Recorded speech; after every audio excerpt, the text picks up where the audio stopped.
Vice Mayor, I think you, there we go. You saying I'm making too much noise, Madam Mayor? I was just trying to figure out where I was hearing those wind chimes, and I figure it must be you. No, it's not here. Oh. This is where I have fun saying, what wind chimes, Madam Mayor?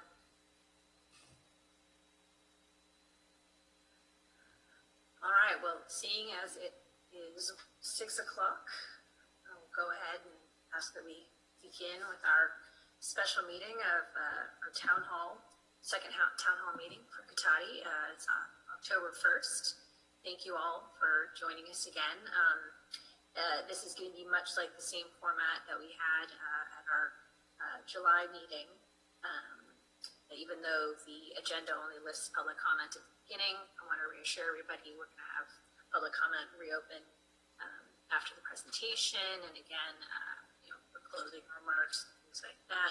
Our goal is to make sure that we are able to hear from every citizen who wishes to speak for their 3 minutes, and then we have time. Our plan is to make sure everybody's at least been heard from who wants to speak, and then we would then provide second and third opportunities for folks. So don't feel completely constrained by the 3 minutes. We will be giving additional time. Just keeping track of making sure everybody's at least gotten a chance to be heard once. So with that, I mean, I think I really want to appreciate how well everybody handled themselves back in July. I think it is going to be raising some sensitive issues, and so really appreciated everybody's respectful tone and willingness to listen to everyone. So thank you very much, and I hope we can do the same thing tonight. So with that, I will turn it over to our city manager, Damien Obid. Oh no, sorry. I'm going to open it up first for public comment. We'll begin by, I'll ask our city clerk to check in with any of the attendees, see if they're interested in having public comment up front. And again, like I said, there'll be an opportunity after the presentation as well. And Mayor, I'm sorry, did we do roll call? Did I miss that? Oh, I'm sorry. I'm skipping right over things. So yes, if we could begin with a roll call, thank you. Councilmember Delasso. Here. Councilmember Lehman. Here. Councilmember Harvey. Here. Vice Mayor Moore. Here. Mayor Stillman. Here. Thank you for that reminder.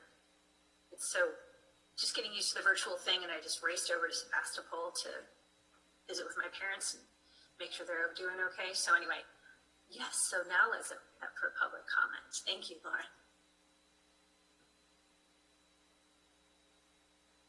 Thank you, Mayor Stillman. Just as a reminder to our attendees tonight, to make a public comment, use your raise hand icon on your smart device or desktop computer, or dial *9 if you're just using your telephone. Listen carefully for the mayor or myself to address you by name or phone number, and for the audible Zoom notification that you've been unmuted. Once you begin your public comment, your 3 minutes will begin. Carol, go ahead.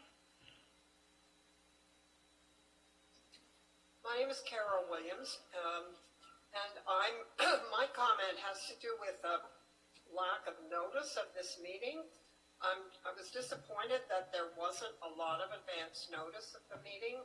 Those of us who were expecting the meeting, because we were told at the first meeting there would be another meeting in October, but we were still taken by surprise by the date, and I don't think the general public got any notice at all until the meeting notice was posted on the bulletin board in front of the fire station on Monday, basically 3 days before the meeting.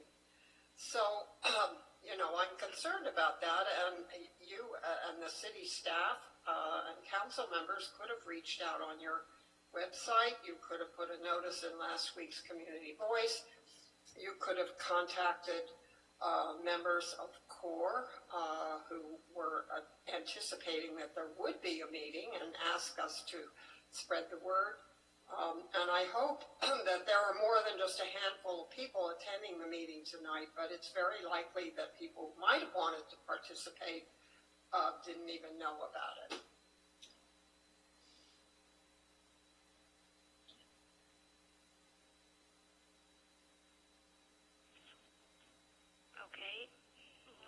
Marjorie Crump-Shears. Please go ahead. Thank you. I'm Marjorie Shears. I live on Mattery Circle. I've lived in Cotati for 10 years, having moved here from Sebastopol and having lived there for 40 years. I want to piggyback on Carol Williams' comments. I'm also a member of CORE, and one of the major pushes from CORE to our city council and our police chief is the involvement of the community in our city government, and the lack of, I'm looking for words, the lack of time given to advertising this meeting makes me wonder who you wanted to be here. Is it just CORE, or are you really wanting the public, the greater public of our community in Cotati to participate in town halls? And if that's the case, it is vitally important that meetings be not only published on certain social media, put up on the board at the fire hall, but it be done so that people have time to accommodate if they want to attend. I ask two questions. One, I don't know what the goal of this meeting is. I suspect in the agenda area of next steps, perhaps, and hopefully together, we will be talking about what those are. The other point that I want to make is, because of the time issue, CORE has reached out on its own to the community. We don't know who's here. We don't know how many people are here, but it is very, very important to us that this community be included. Thank you.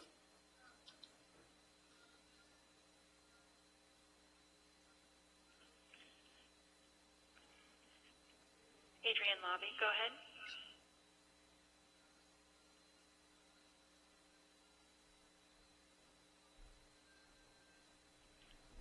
Do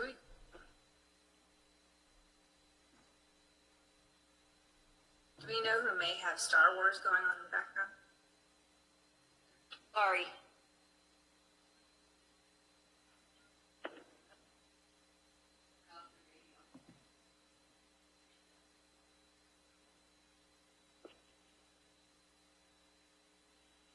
Adrienne, if you can hear me, go ahead.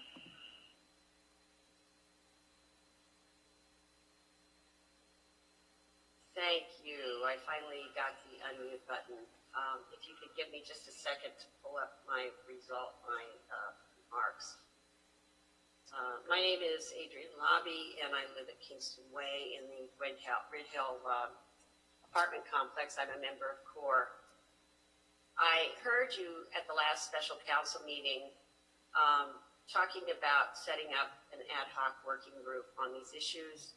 And in the last council meeting, there was a lot of back and forth about when will you do it? Should it be part of this meeting? Could it be not? So I'm thinking we need to think about this at the beginning of the meeting. On July 22nd, each of you said that you were interested in learning more about the 5 areas that CORE brought to you.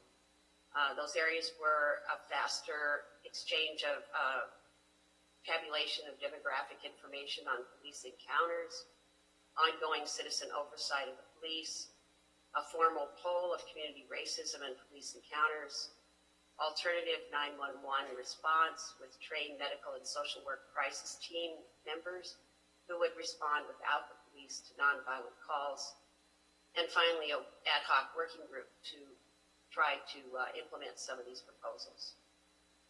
Now, we all know that it takes more than 3 minutes to present the complexities of ideas like these. And with one exception, the poll of the residents, we have not had requests from any of you or briefings, or we have not been given a venue where we can delve into these proposals. Even tonight, we're again limited to 3 minutes. We're college and high school teachers, researchers, academics, people with experience living in Black and brown bodies. Some of us have followed these issues in detail for 7 years since the death of Andy Lopez. We're responsible people. We have worked hard to reassure you and Manager Obid that we do not come with dogmatic positions. We have strong opinions. We're looking for opportunities to test and improve our thoughts with those of other residents and members of this staff and council. We want to work with you to figure out how these broad stroke proposals can or cannot work in our small city. And we want to start this ad hoc committee so we can start to move forward. We all want to think there's no problem in Cotati. That when we say charming, we aren't talking about a predominantly white town that doesn't care about its Black and brown residents. But time's wasting. We've had 2 months with no change. It takes only 4 seconds to kill someone. I, for one, do not want to understand our mistakes in our system because of media and courtroom attention after one of my neighbors has died. Please put the creation of an ad hoc committee on the next agenda for the City Council, and all of you sign up to serve on it. Thank you very much.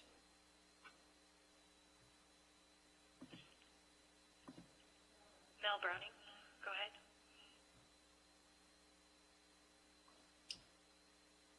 Can you hear me?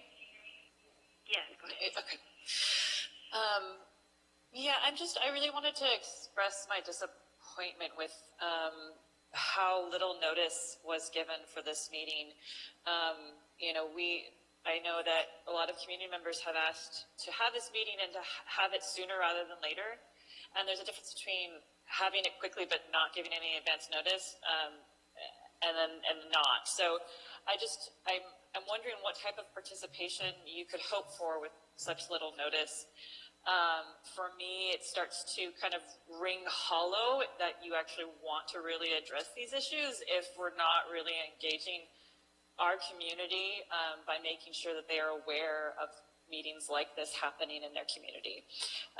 There's a difference between doing things in name only and actually being committed to involving the community in the process to address concerns about policing. So I guess one of my major concerns is how things are happening in these conversations.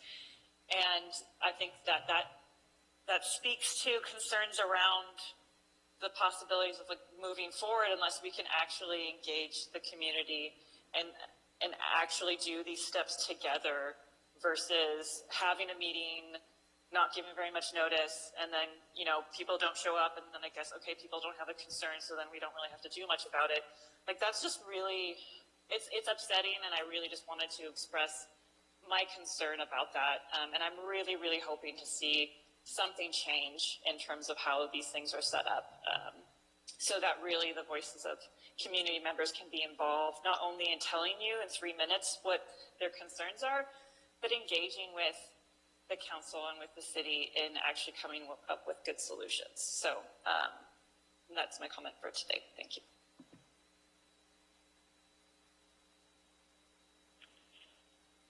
Caitlin, go ahead.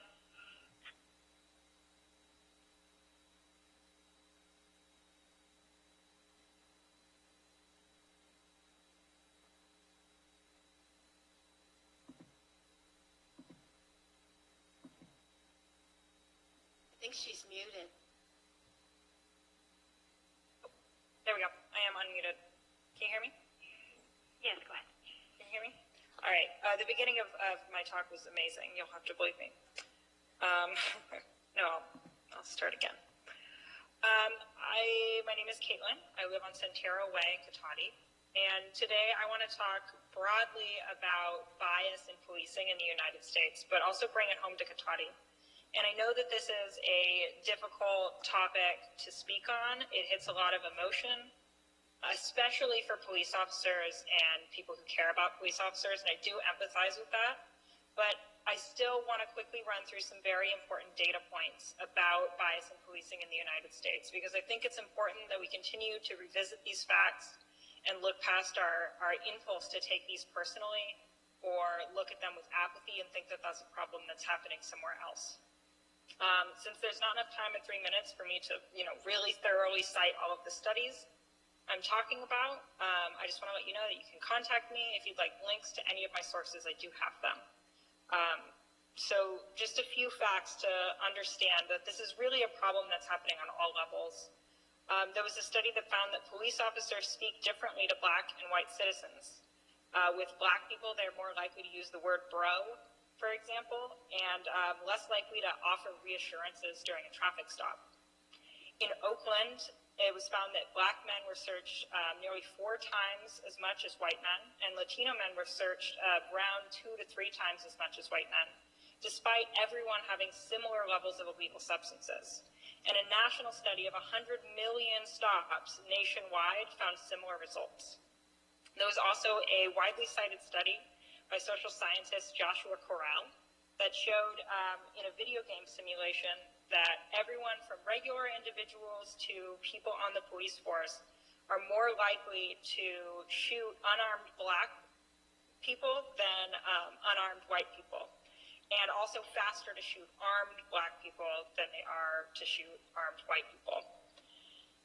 And so I know we've all heard facts like this, but despite all of this evidence, I know we still want to say, not here, not us, not our small town, like we're too progressive here. I know the officers, they're kind people, and that can all be true, but we still have to look at the facts and understand that it's our responsibility to look for these patterns here. The fact is that this is a yes here, yes now situation. It doesn't make us bad people to acknowledge our own role in racism, to acknowledge our city's role in racism. It means that we're growing as people, as a city, and that we're making life safer for all of our Black and brown citizens. So please, let's take action. Put the creation of an ad hoc committee on the next agenda, and let's keep working together on these issues. Thank you.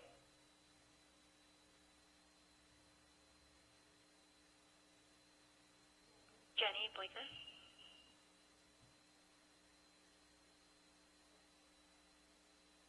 Hello, can you hear me?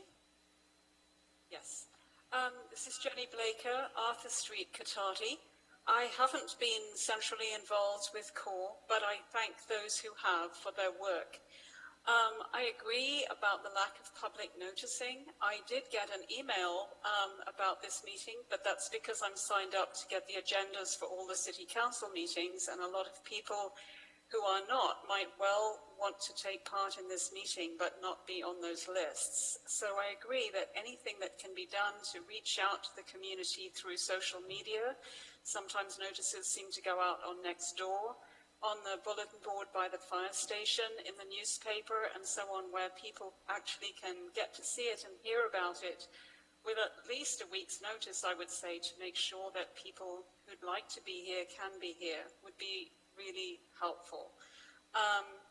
It also would be very nice to be able to see a list of participants so that we know how many people are participating in these meetings.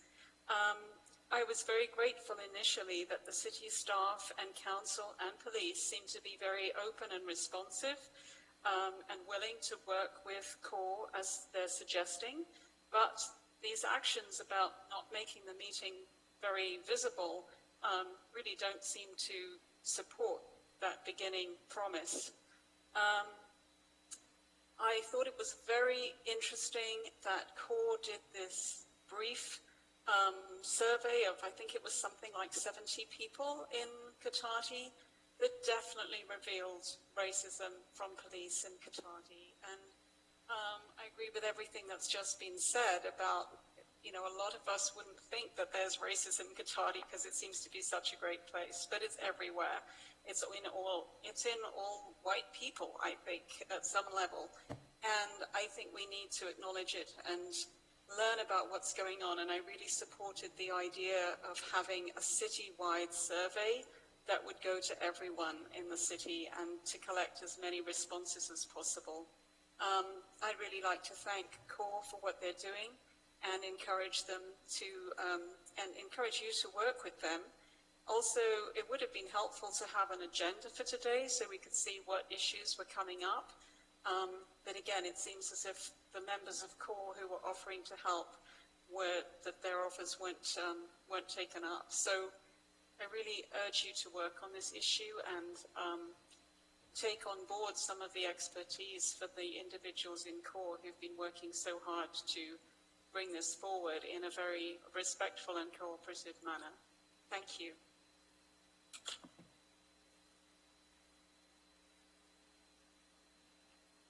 Meredith Wiseman, please go ahead.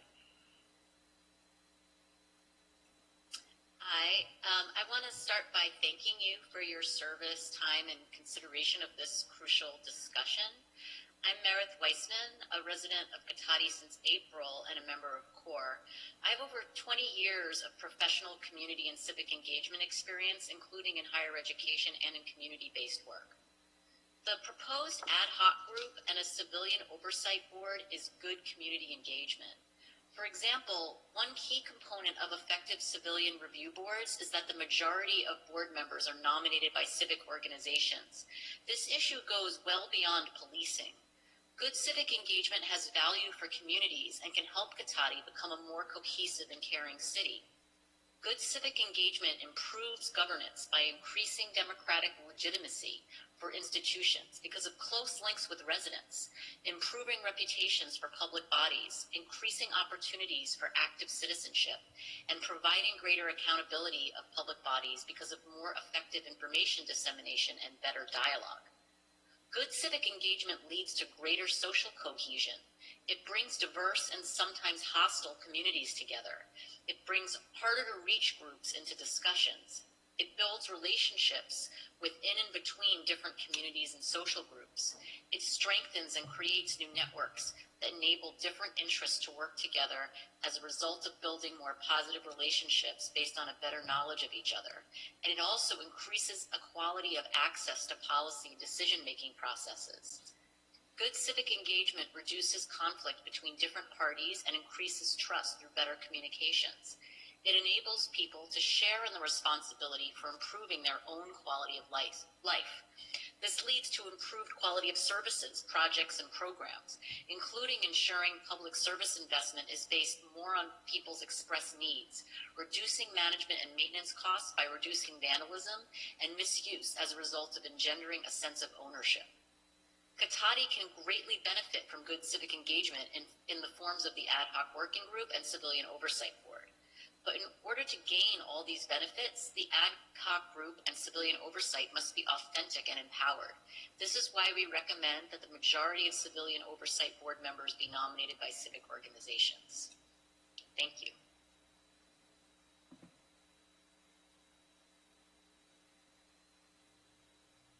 Daniela Delorio. Hi, can you hear me? Yes, go ahead. So my name is Daniela or Daniela.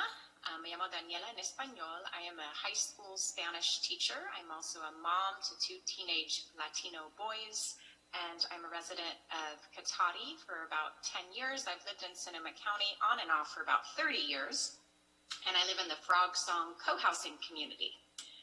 And yeah, I just want to echo what so many others have said. I'm also a member of CORE. And, you know, if the city council really wants to see more community engagement, then, you know, letting us know when there is a meeting. I think people really, we're all, you know, busy professionals. I think we do need, you know, a week or 2 weeks notice so that we can all show up and so that more community members do show up. And yeah, so I think all of us would have liked to have a bit more notice. I want to talk just a little bit about mental health. Measure O, as you know, is a measure that's coming up on our ballot, and that would give more mental health funding for our community. There is a program that has been in the spotlight recently called Cahoots. I've mentioned it before here and at different city council meetings. Cahoots is a model, it's a program that started in Eugene, Oregon about 31 years ago. And it's basically 2-person teams consisting of a medic and a crisis worker with substantial training in mental health. They would then be called, rather than the police, to, you know, to different mental health crises. And, this is something that I know the police chief is interested in, but the police chief here in Cotati and the police chief in Santa Rosa, as well as the sheriff. I know that the police really like the MST program that we have here, but it really isn't quite where the Cahoots model is. Cahoots staff, they're not law enforcement, and they are first responders, so 911 actually would call Cahoots directly instead of the police, so they can come, the mental health workers who are trained in de-escalation, they would come and be the first responders when there is a mental health issue. And I just want to share very quickly a study that was published in the American Journal of Preventative Medicine. And it actually, this is a study from November 2016. It estimated that between 20 and 50% of fatal encounters with law enforcement involved an individual with a mental illness. So the Cahoots model really demonstrates that these fatal encounters are not inevitable. And I know I've given this data before, but out of 24,000 Cahoots calls, police backup was actually only requested 150 times. So this is a program that really works, and I really hope that we could get more funding for MST, which is our program in Sonoma County, and so that we can change it and it could become more like a Cahoots model. And thank you. I know I went 3 seconds over, but thank you so much.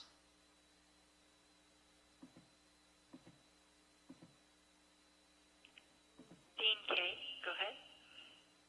Hi, my name is Dean Kendrick, and thank you, esteemed council members and honorable mayor and police chief, assistant, our city manager. I am a resident of Cotati Runner Park, so to speak, and have had some experience in municipalities and media, and also been on both the sides of providing services as well as having received services. And I've heard a lot of discourse tonight about the public noticing of meetings, and I have a 33-year experience with the city municipality televising their municipal meetings, and so I'm familiar with the Brown Act and a lot of other things. And I know that the city and the city attorney can work through that. So thank you. And the other matter is I want to compliment the police chief and his staff for having the patience during this very difficult time. And I want to also express that not only Black Lives Matter, but Blue Lives Matter. And I appreciate all of the services of the city of Cotati, and I see the growth that's happening. And I do hope that there's some, good energy put into the town, and thank you for allowing me the time.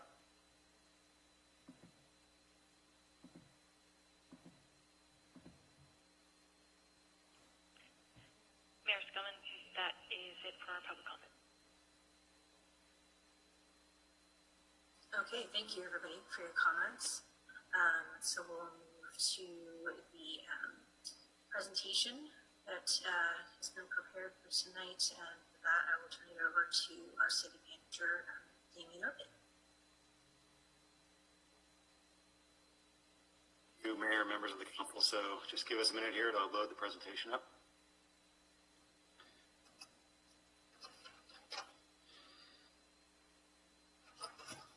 So, should get control here shortly.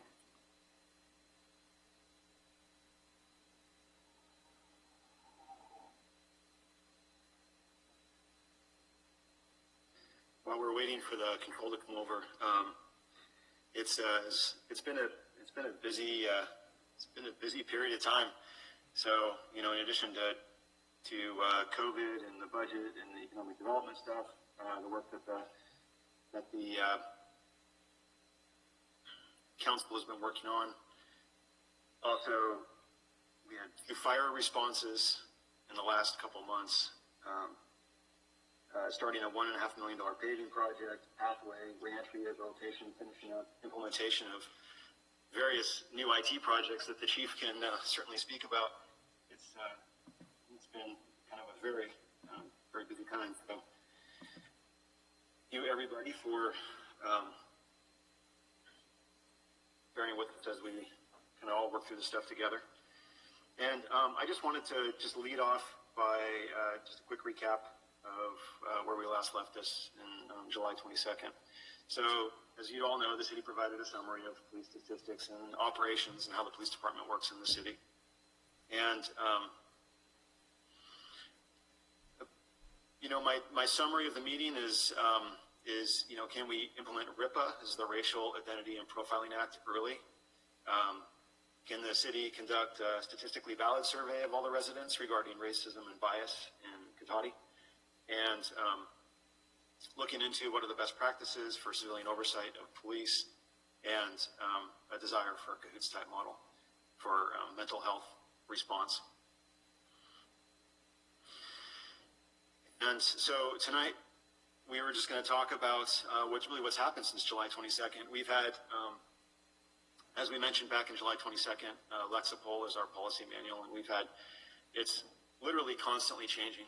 And so we have new policies that have been implemented since July 22nd, additional training that we'll talk about, some updates on the MST program that we'll talk about, a little more information about where we are with RIPA, the request for an early implementation on RIPA, and update on where we are with the community survey, some discussion of oversight models, and then some recommendations and then next steps.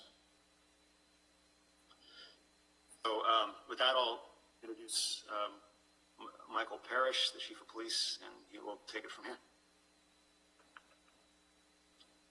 So before you start, am I loud and clear? You are. All right, good. City Manager, I'm going to have you, since you've got control of the slides already, I'll just have you move the slides for me. Sounds good. Yep. All right. Well, good evening, everybody, and welcome to our town hall meeting. As the city manager said, yes, we're in busy times. We had Cotati police officers doing evacuation Monday night up on Highway 12 at Tubbs. And there is a lot of IT things going on here as well, with upgrades in our police record systems and our computer-aided dispatch and our phones and our payroll. We had a lot of things on our council agenda at our last council meeting, so we're in very busy times, and I hope everybody's safe out there. And so, thank you for attending. So, I spoke last time about some recent state legislation. So, our legislature has implemented Senate Bill 230 requirement, and that's new guidelines on use of force, including de-escalation techniques, obligation to report potential excessive force, obligation to intercede, new training standards, upgraded training standards, factors for evaluating, reviewing all use of force, and our use of force policy has to be available to the public. Our full policy manual is on our website. When you look at use of force, that would be section 300 when you look at our website, and it's under the police tab on the City of Cotati website.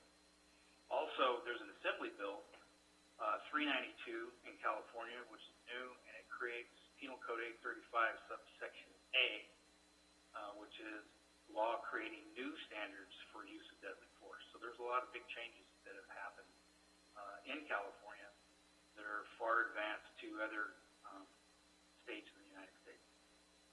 So we can do the next slide, Damien, please.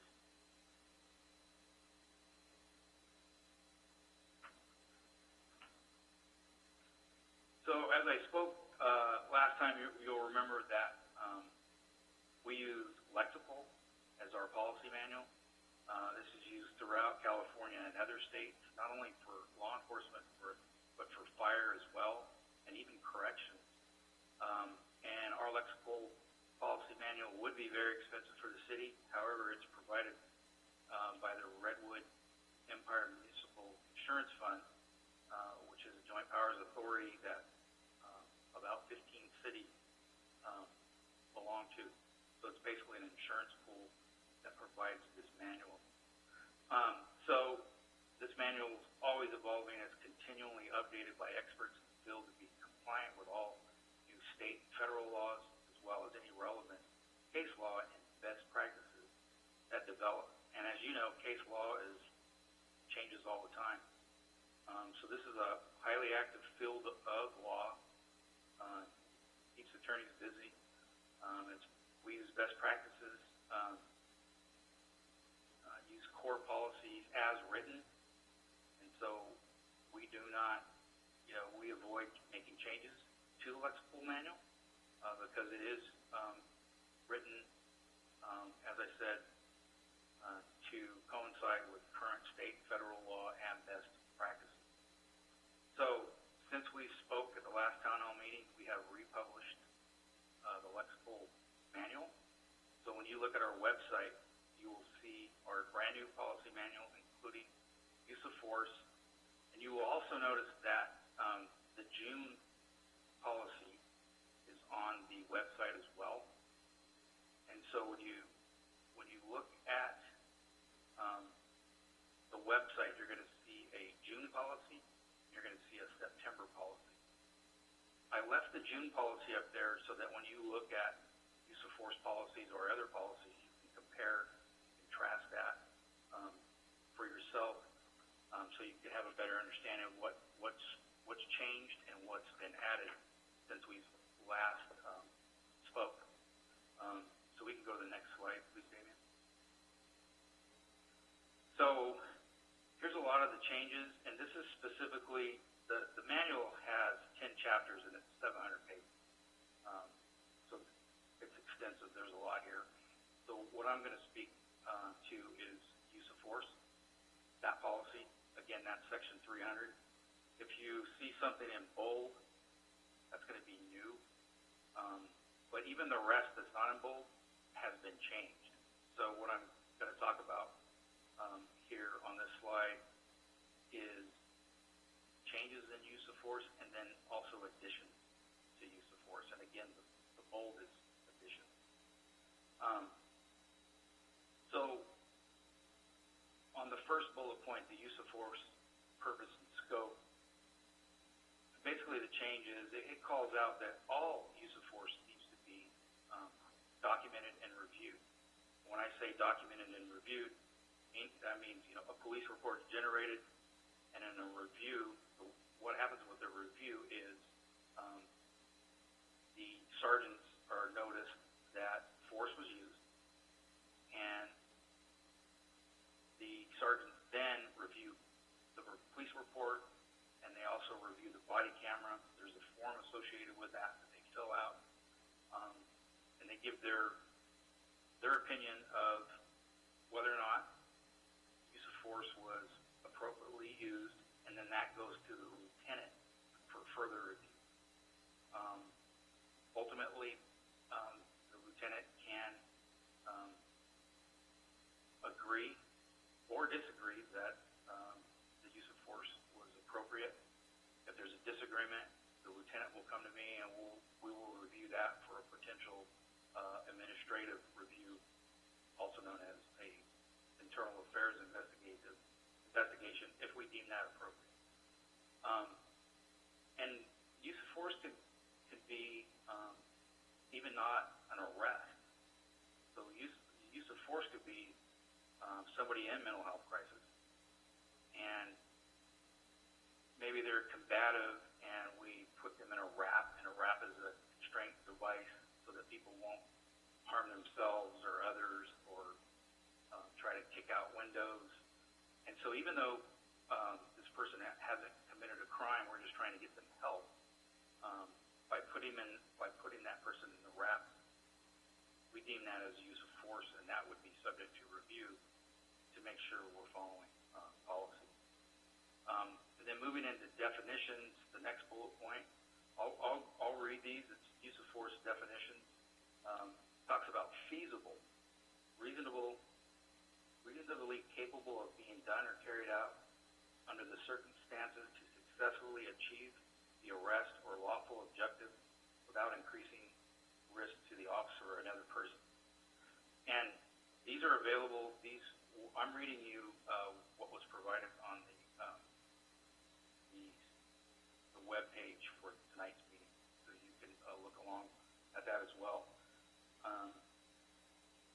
There's a definition of serious bodily injury, which includes impairment of physical condition, including but not limited to the following: loss of consciousness, concussion, bone fracture, protracted loss or impairment of function of any bodily member or organ, a wound requiring extensive suturing, and serious disfigurement. That falls under Penal Code 835A, which is one of those, which is the assembly bill that I just spoke of. Duty to intercede. There's some changes on that. A big change is the policy manual used to say that if an officer observes another officer using excessive force or using more force that's necessary to effect a legal arrest, that they have a duty to intercede with that officer. So there's some verbiage changes on that. It says when they observe another law enforcement officer or any employee using force which is clearly beyond that which is necessary as determined by an objectively reasonable officer under the circumstances shall, when in position to do so, intercede to prevent the use of unreasonable force. So you'll see the difference between officer and law enforcement officer. I believe that Lexical changed that because, for example, a deputy sheriff is not an officer technically. They're a deputy sheriff, different terminology. So I believe this has changed so that it covers that any sworn officer witness using excessive force, there's a duty to intervene and intercede that excessive use of force. This is new, so this is added, and this is from, again, the legislature and the Senate bill I spoke of. So in bold, what's new is fair and unbiased use of force. So I will read that verbatim. Officers are expected to carry out their duties, including the use of force, in a manner that is fair and unbiased. Duty to report excessive force. So there's always been that duty, but they've combined these two words, duty and excessive force. So that's a big change. And so, again, I'll read that verbatim.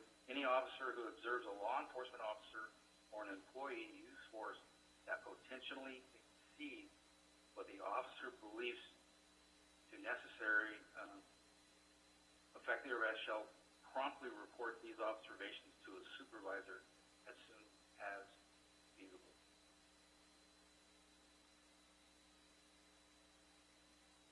Then there is just some use of force. So this is not new, but just some verbiage changes. Officers may only use a level of force that reasonably believe is proportional to the seriousness for what's the suspected offense or reasonable perceived level of actual threatened resistance. So I know that's a lot of big words, but what that basically means in a nutshell is if you're going to use excessive force, it needs to be for a serious matter. And then what's new and bold here is added to lexical alternative tactics and de-escalation. Again, that's per the changes of the Senate bill. So things that we got to consider for alternative tactics and de-escalation are summoning additional resources that are able to respond in a reasonably timely manner. So in other words, before you act, maybe you should get some more help. The officers should summon more officers so they could better react to the situation at hand. Formulating a plan with the responding officers before entering an unstable situation that does not reasonably appear to require immediate intervention. So what what this means is sometimes we need to slow things down and think about this.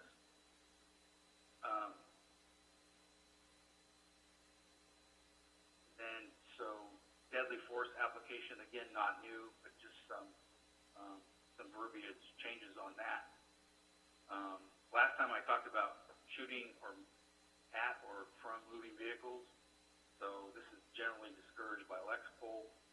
In order for an officer to do that, shoot at a moving vehicle or from a moving vehicle, this vehicle or this person needs to pose an immediate threat to public safety for us to do that. So at the last town hall meeting, I was asked about displaying of firearms, and the answer was that it was not specifically called out in Lexipol.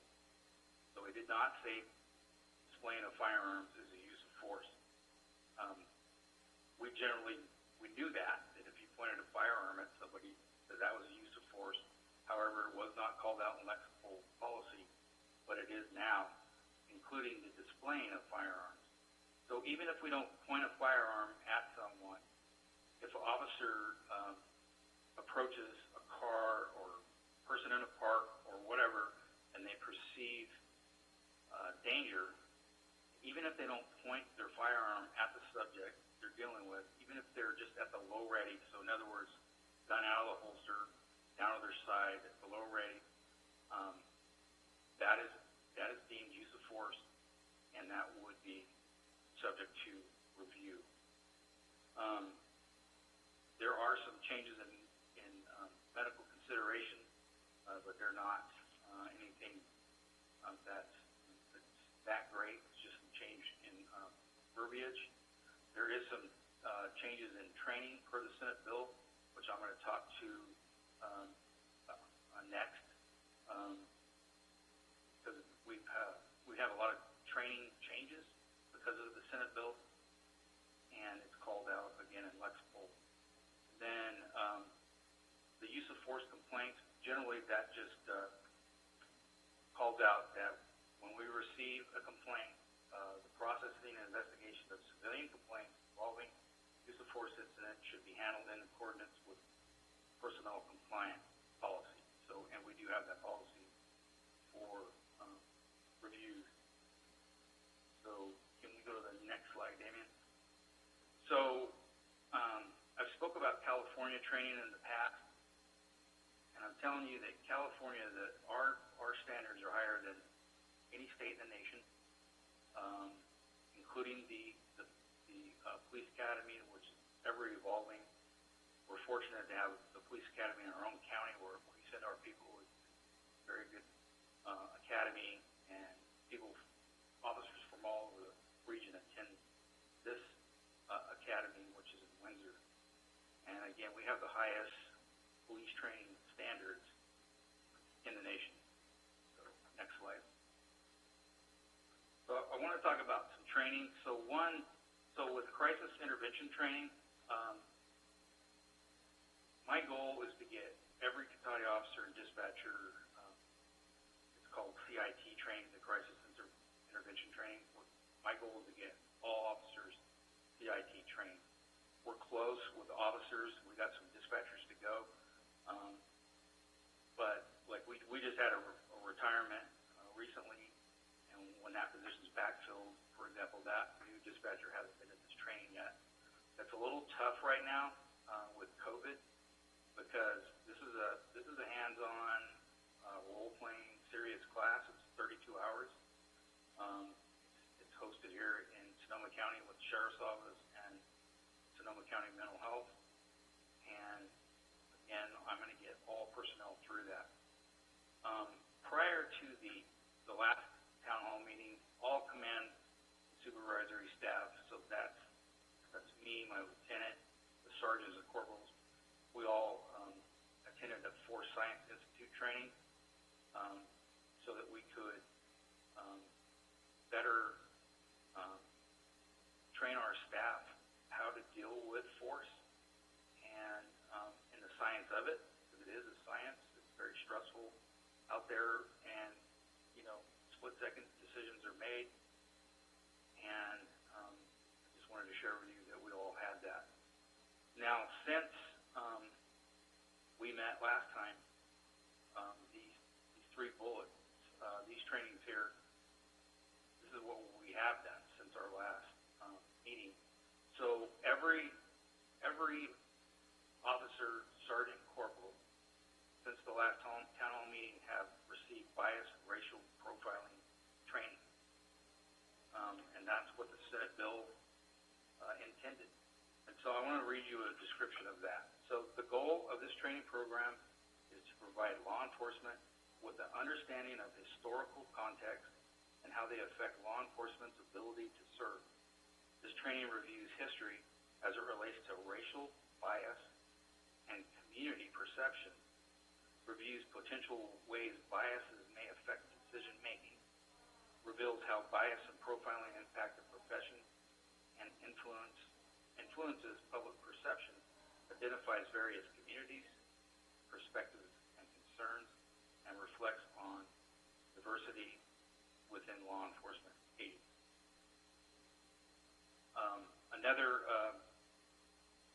Another training that we've added, and so we're lucky. Again, I said that the police academy is in our county, so they have a use of force or no use of force simulator, and so this is a video simulator, and it's hands-on video trained simulation that allows users to experience the split-second decision-making of when force should be used or not used, and opportunities to identify themselves as peace officers, and opportunities to de-escalate the situation. So with this force option simulator, it's a video and it's interactive. And so when officers go into the room and they advance the video screen, they are introduced to some scenario that's high stress, and they got to start making those decisions. And it's interactive, so we're training our officers to make sure they identify themselves as peace officers and that they go into de-escalation tactics. And if they do, the person running the simulator is going to be more kind to them because they've de-escalated the situation. If they're not doing a good job, the scenario can change where force is used. So what we're trying to do is condition our officers to identify themselves, use de-escalation tactics, and try to de-escalate the situation and not use force. So this happens, this simulation is used in the police academy. And then officers don't really use it unless we send them back per post standards for what we call perishable skills. So what I'm going to do is commit that our officers use this training or get trained twice a year instead of every few years. So I've committed to that. I have an MOU with the college to use the simulator whenever we want. We just have to schedule it ahead of time, and we'll be doing that. A lot of our officers, about half of them since we've met, have received de-escalation techniques per the Senate bill, and the other half will soon. So I'll have all the officers, sergeants, corporals through the de-escalation tactics by the end of October. And so what that training is, it updates participants on the use of force changes from the Senate bill, emphasizing de-escalation techniques, implicit bias, cultural awareness, and respecting the dignity and worth of life. This course is also designed to enhance officer response to persons with developmental and intellectual disabilities, mental illness, and other substance abuse.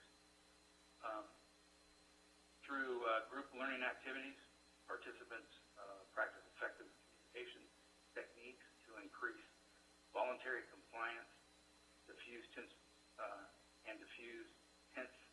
situations. Students participate in discussions, demonstrations, and role play during them.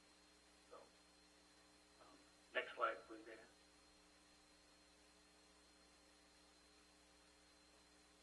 So the MST, so the Sonoma County Mobile Support Team, has come up in public comment, and I agree that this is a great program. We use it here at Cotati PD, and unfortunately right now it's only available Monday through Friday, usually from about 1:30 to 8:30 p.m. That time element seems to be the peak hours for people becoming or getting into a crisis, mental health crisis. And we do respond with MST workers, our officers do. They require that we go with them, and that's the mobile support team's decision. But we have a strong relationship with our police officers and these crisis intervention workers. It's working, and I would like to see the hours expanded and also the days expanded. So recently we know that the county added $5.5 million over 3 years to expand MST, and I guess they're using PG&E settlement funds for this. What that exactly looks like, how much that expands us here in Cotati, I'm not sure. But again, was previously mentioned in public comment, there is a ballot measure O in November. If that passed, if that's approved, that would significantly fund MST, and hopefully that would provide expansion for the mobile support team hours. And that's something that I want. I mean, that's something that our police officers want. I think that's something that everybody here who's speaking tonight would like to see this get expanded. Then the RIPA update. So again, RIPA requires officers to record information including perceived race, gender, sexual orientation, age, disability, and primary language. And so this is when officers stop cars and meet with drivers and their occupants, or it could be somebody walking down the sidewalk, it could be anybody, but it's this contact data. So all Sonoma County police agencies were required to begin this data collection in 2022. However, we're gonna be able to roll this out early. So the city of Cotati is a member of the Public Safety Consortium. That's a JPA of most law enforcement agencies in the county, including the sheriff. And because we have a shared computer-aided dispatch system, we are going to, our goal is going to go live. Our hope is to go live with RIPA data collection in January of 21. And I'm confident that's going to happen. We have a hardware system called Hexagon. That's the company. So we're going to do testing in December with the hope to roll this out in January of 21. And so that would put us 1 year early on with the data collection, which I'm sure that's good news for everyone tonight.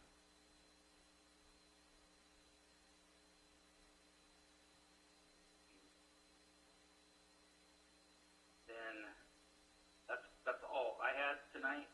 I know Damien's going to speak of the community survey.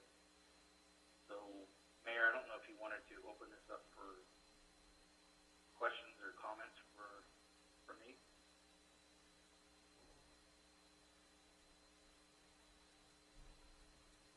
Well, when we were getting ready, we had just talked about possibly, opening public comments after the entire presentation, but I'll defer to City Manager Obed if you think you might want to stop here and just focus on the police side of things and then focus on the community side of things. What's your preference?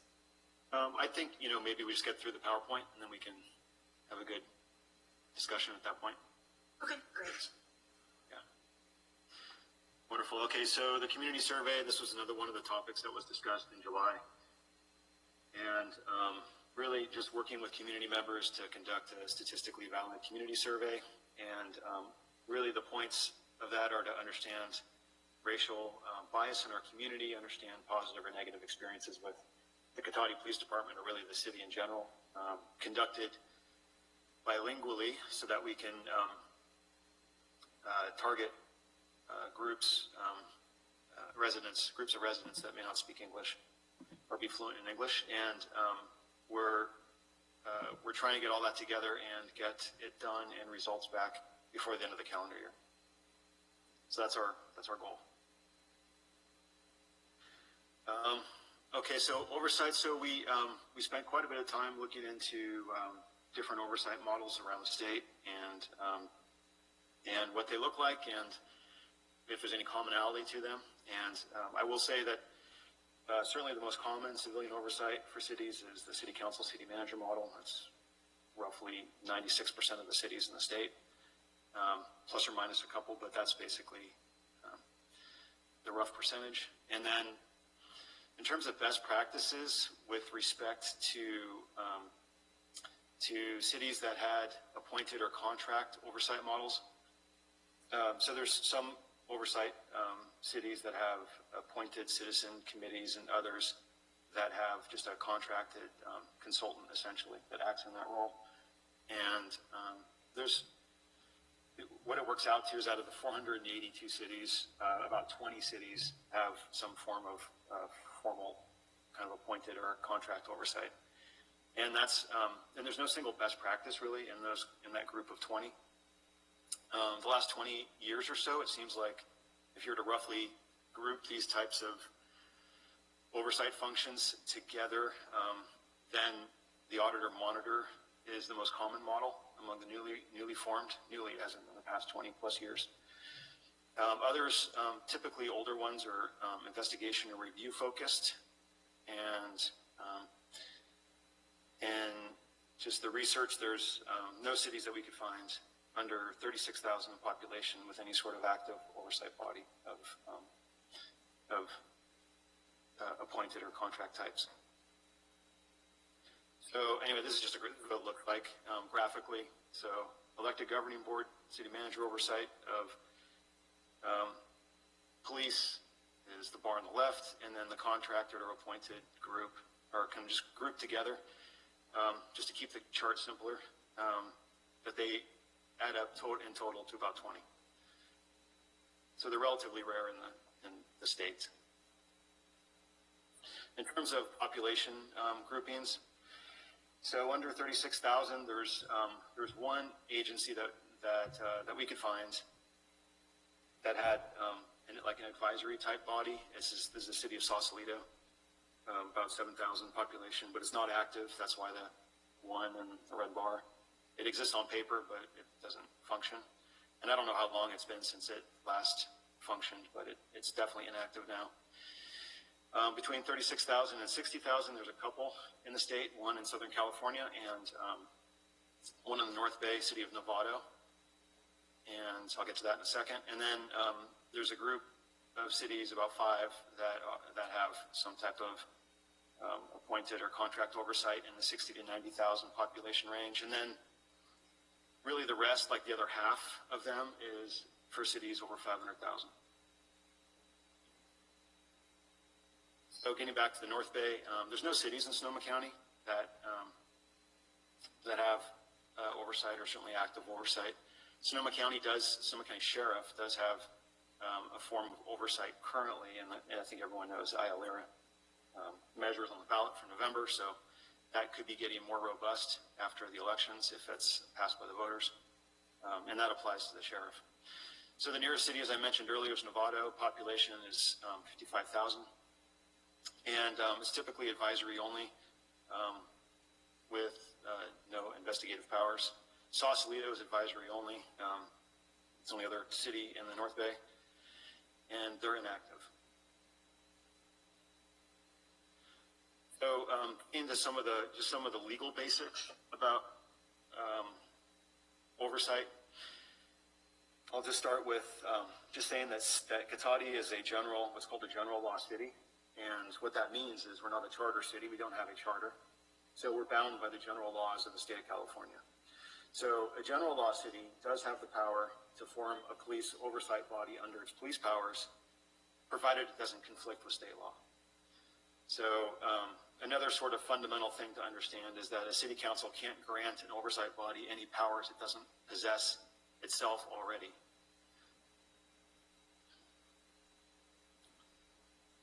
And going again to the government code, the police department of a city is under the control of the chief of police, state law. So the city council cannot create an oversight, a police oversight body that exerts control over the police department, as such a body would conflict with state law. So control is basically what this means in detail is that any actions related to discipline or requiring the implementation of policies, procedures, and practices is not permitted. There's also another relevant state law that bears on the subject, and that's the Police Officer Bill of Rights. So police records are confidential and can't be disclosed with only a couple exceptions. And so the three exceptions listed below is like a criminal grand jury. So if there's a criminal trial going on, the grand jury can request to get access to confidential, like police personnel files. The district attorney, again, and typically in a criminal proceeding, can get access, and the state attorney general can get access. There are some exemptions in the public records law, more recently as of 2019, otherwise known as SB 1421. It did carve out some types of records that are available under certain circumstances. And then finally, there's a what's called a pitches motion, and that's just, if anyone's not familiar with that, probably most people aren't, because it's kind of a cul-de-sac of law that most people probably don't play in. But basically, what it is if there's a case, let's say someone gets arrested, and they're trying to defend, the plaintiff's attorney is defending the person, and they think that maybe the police officer that arrested their client is dishonest or has some issues in their personnel record that would potentially exonerate their client. So they can file what's called a pitches motion with the court, and then what happens is the police agency delivers the personnel records to the judge. The judge looks at it by him or herself in closed doors and determines if there's anything in the personnel file that would apply to the case. And if there is, then that could be disclosed with the case. If there's not, then the records are returned, and they're not viewed by either attorney or the public. So that's it's really looking for what they call a Brady issue with a police officer. In other words, someone that's been someone in their career has been found to be dishonest or that type of thing, and that's in their personnel file. So the one thing with the oversight bodies statewide is they are primarily advisory only. Some of them do have investigatory functions, and how that works, and how certainly it works in most cases is they have to. The oversight body has to hire a qualified staff person, so basically have a permanent staff to support. And this is like, as you saw, half of these oversight bodies are in large agencies, so they do have a whole infrastructure, kind of administrative infrastructure to support this function. And so in those cases, they might hire staff. In other cases, they need to hire either a private investigator or an attorney that's bound by a confidentiality agreement with the city. So it can either be that the investigator does an investigation, just reviews the internal affairs investigations after they're done, could potentially do them in parallel, or could even take the place of the IA function itself.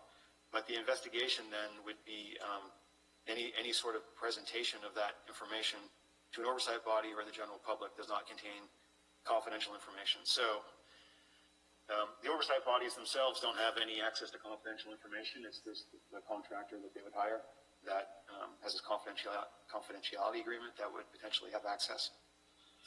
And so, like I said, the body itself has no access to this information. There's a couple weird outliers in the state, but that wouldn't apply here in Cotati. And they're generally just because they've had, like, Oakland's been under a 2-decade-long federal consent decree, because I guess they like to be under a federal consent decree. They can't seem to get out of that. And so they have all sorts of layers of oversight, and it's just kind of a mess. But they do have some kind of unique circumstances because of lawsuits, settlements, and other things that are going on. But that, again, I just pointed out because there are some outliers that you see when you look around, but there's not many of them, and it wouldn't apply here anyway. So, what does it all mean? So, the most common citizen oversight is the city council, city manager model. Basically, 96% of the cities in the state are like this. There's about 4% that have some other type of oversight. In our research, we're not aware of any small cities under 36,000 in population that have an active oversight body. The city council can't delegate any authority it doesn't already have. An oversight body could have advisory ability, but no access to confidential information. They could have investigatory abilities, but must have qualified staff or hire an investigator to do the work. And again, have no access to confidential information themselves, the body, the board members. And then they can only provide recommendations because, as you recall earlier, they can't enforce anything. They only can provide recommendations. So I'll just run through this real quick. I think we talked about a lot of this already, but I will just lead through these last slides, and then we can pause and talk. But we are committed, as the chief said, to implementing RIPA early. Under state law, all agencies in Sonoma County, all public safety agencies are required to implement in 2022, but we're pushing with other consortium members that we're in a JPA with to implement early. So we're going to be testing in 2020, December 2020, and if everything goes well, we'll be able to turn it live in 2021. And that's going to be, I think that's going to be a huge improvement in terms of understanding the data, because right now we just simply don't have that kind of information. And it'll, not only for us, but for all the Sonoma County agencies that are in this, in the consortium, we're all going to have the benefit of that data a year after January when the first year closes. And I just will point out, because the way the way RIPA implements is they have what they call 4 waves, and Cotati and all the other cities in Sonoma County are in the 4th wave. The first 3 waves are something like 20 police agencies. And so there were other like 400, well, it's a little more than that, but the other like 400-ish police agencies, which is by far the vast majority of police agencies in the state, aren't going to be implementing until 2022. So if we are able to move forward like we're planning to in 2021, then we're going to be definitely among the leaders implementing this statewide. We'll be hanging with like, all the giant police agencies in the state of California. It'll be all the giant police agencies in Cotati. And then conducting a community survey. So we're moving forward on, or I should say, I met with some community members and got some information from them, and I'm working with the polling company to try to pull all that together. I mentioned the purpose of it. We are targeting survey results before the end of 2020. It will require a city commitment of approximately $25,000 to complete that survey. commitment to supplemental training. So as the chief said, Cotati does currently train above post requirements, and there's additional training in process now that he described. I will say also the descriptions he read off are also posted on the meeting portal for this meeting if you're curious about rereading that. But those are the descriptions of those training courses, and the goal really is to, and the chief said this too, with any good training, really the best way to do it is to have more frequent, shorter trainings rather than super long every 5-year trainings. So that's definitely the goal that we've been talking about, is doing more regular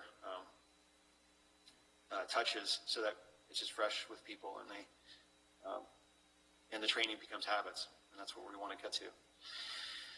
And then additional training, as we go through this, there could be additional training that comes up as just a good practice or something that we want to undertake, especially as, that, well, I'll move forward. It'll make more sense in a second. But we're also going to make sure that we're continuing our best practices. Lexipol, as you know, continually pushes new updates. You saw just the chief read through those updates, and that's just between July and now. That's 2 months worth of update changes. And it literally is very fluid and constantly changing to keep up with the latest laws and case law and best practices. One of the things that we found looking into this is that the RIPA board does actually publish recommendations annually as well. And the RIPA board itself is made up of experts sort of across the spectrum, from nonprofit to faith-based groups to public safety groups. And not all the recommendations would apply to an agency the size of Cotati, but there are certainly some things in there that are worth at least looking at each year and seeing if there's things that we can do in terms of practices to just be better at what we do. And then lastly, I think committing to periodic independent reviews of just policy compliance and certain event types. And this will require an annual budget appropriation to have an independent qualified reviewer, just to make sure, and this is really just about, we all hold ourselves accountable for just making sure that we're doing what we say we do. We have our policy manual published on the website. As the chief said, the entire 700-page thing is there. So that's what we hold ourselves to. And this is, I think, just a good practice just to make sure that we're, walking our talk and doing what we say we do. And certain event types, of course, we would commit to independent review of that too, which is the best practice. So the other kind of side of this coin is greater transparency, and we do have the neighborhood officer program, and that's a biannual meeting with small neighborhood groups from the 6 areas of Cotati, and this is really is a great opportunity to engage with the law enforcement officers and the neighborhoods, and really provide them meaningful feedback on whatever it is, just even if it's specific to the neighborhood or just maybe a more broad issue that we can take back and try to incorporate potentially in how we do things. And then also just engaging in regular informal community participation between the neighborhood officers and the neighborhoods that they patrol. We're also looking at, and just in the guise of, in the vein of transparency, really, we think it's important just to report out on what happens each year. And this is something the chief is committed to, and it's really just an annual process where we can summarize all the crime statistics, police statistics, training, commendations, complaints, sort of how those are resolved, summarize the RIPA data once we have that. We'll talk about any RIPA practices that we may want to implement, and then get community and council feedback. So in addition to the frequent touches in the neighborhood officer program, also having an annual opportunity for the community to learn what's going on in the police department over the past year. So, kind of in summary, just we're looking at, implementing RIPA early, conducting a community survey, continuing the supplemental training that's already underway, but looking for new ones that could enhance areas that we feel we need additional training in, ensure continued best practices, greater transparency through public reporting and community meetings, those neighborhood meetings, and then and just also with regard to oversight, the city manager, city council oversight is the most common model of civilian oversight in the state, and appears to be the best practice. And with that, I will pause, Mayor, and give you and the council a chance to ask questions of myself or Mike Parrish.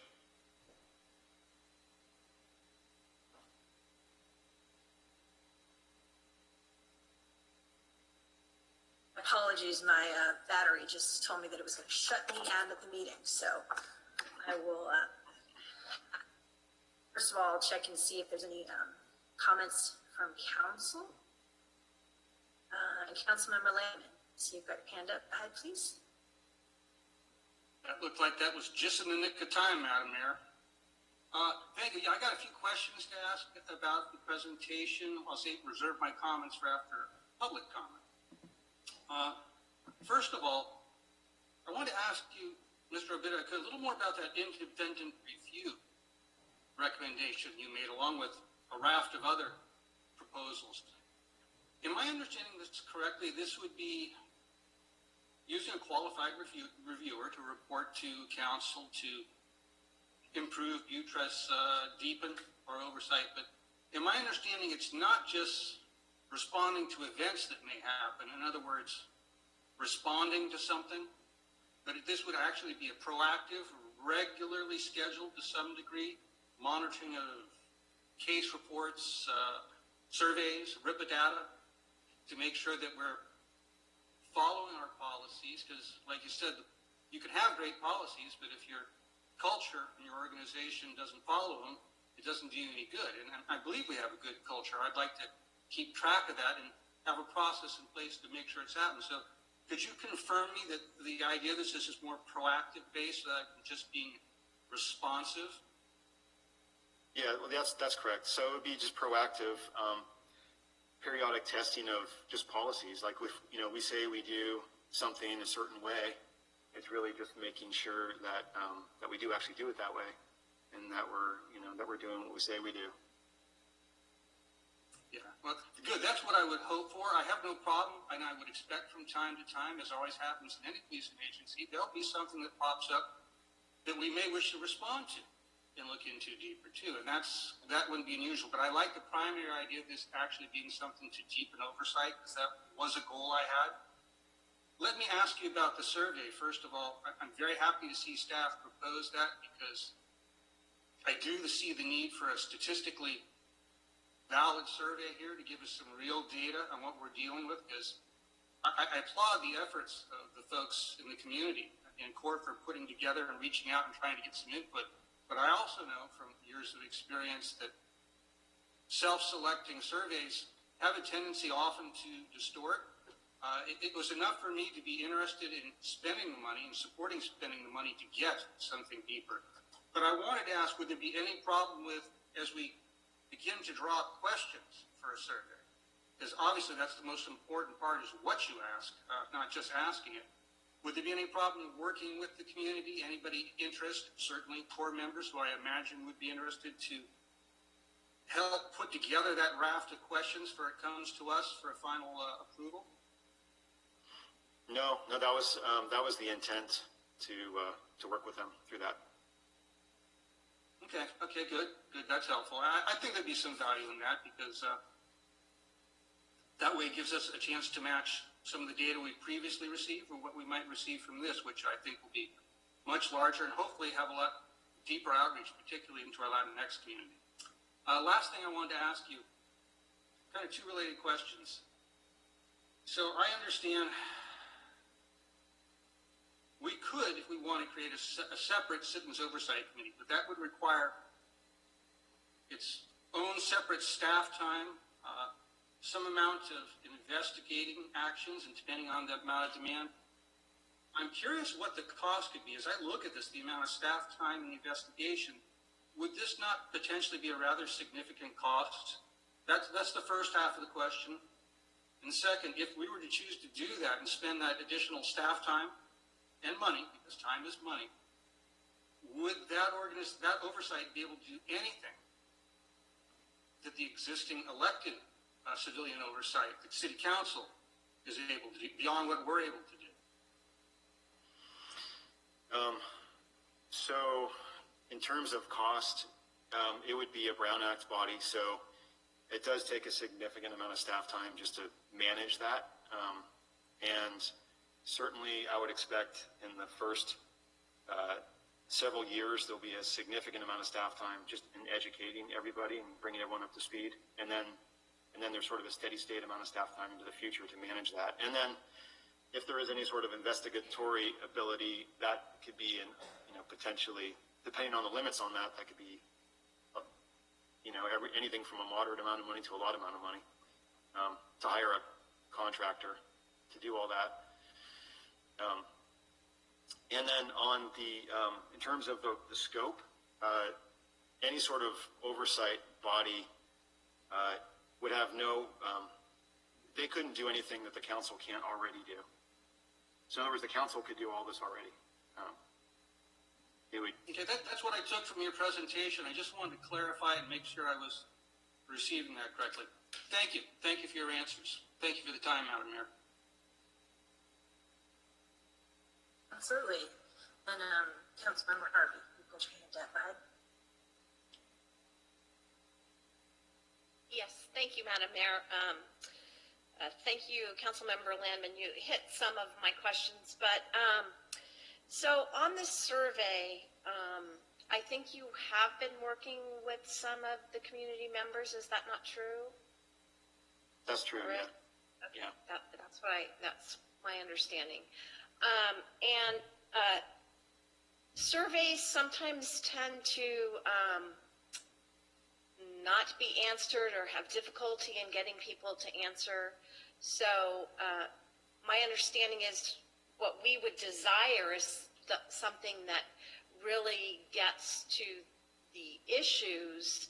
We will have to probably go pretty deep to get a statistically sound number of people, correct? Because you randomly pick people, but we want, kind of a pretty specific subset of that. And so in order to get that, it would seem that you're going to have to peel that onion back a little bit more. Is that not correct? Yeah, I mean, as you guys know, Cotati is primarily Caucasian, so they have to get a certain percentage of non-Caucasian respondents, and so that could take a while, and that's part of the reason. It's part of the reason for the cost, is because that could drag on for several weeks to try to get the amount of responses they need to get to a statistically valid sample size. Right, because it would be important for us to have a statistically sound survey. It doesn't really help us as a community to have just a few respondents. There might be bigger underlying issues, but if you don't have enough statistical information, you can't really count on that. Is that not correct? Yeah, I mean, if you do a self-selecting survey, I mean, you can get potentially a flavor of some subsets, groups' attitudes on things, but I think generally from a policy-making perspective, you want something that's just more statistically sound.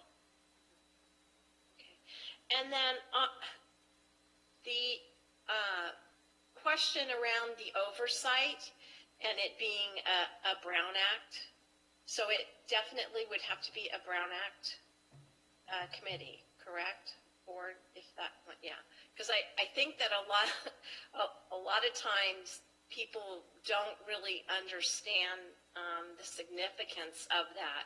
And I think generally, I think a lot of the folks that have shown a lot of interest in their meeting and they're talking and they're going through all these things, that kind of stuff isn't allowed.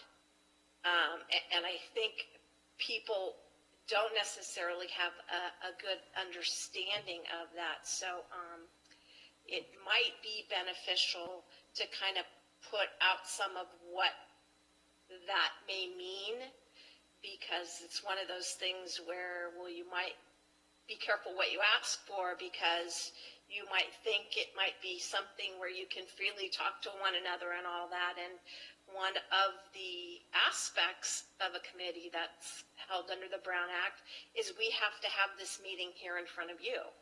We have to have the public be available, and we cannot talk to one another. So it makes it a little bit difficult when everything has to be held in the public.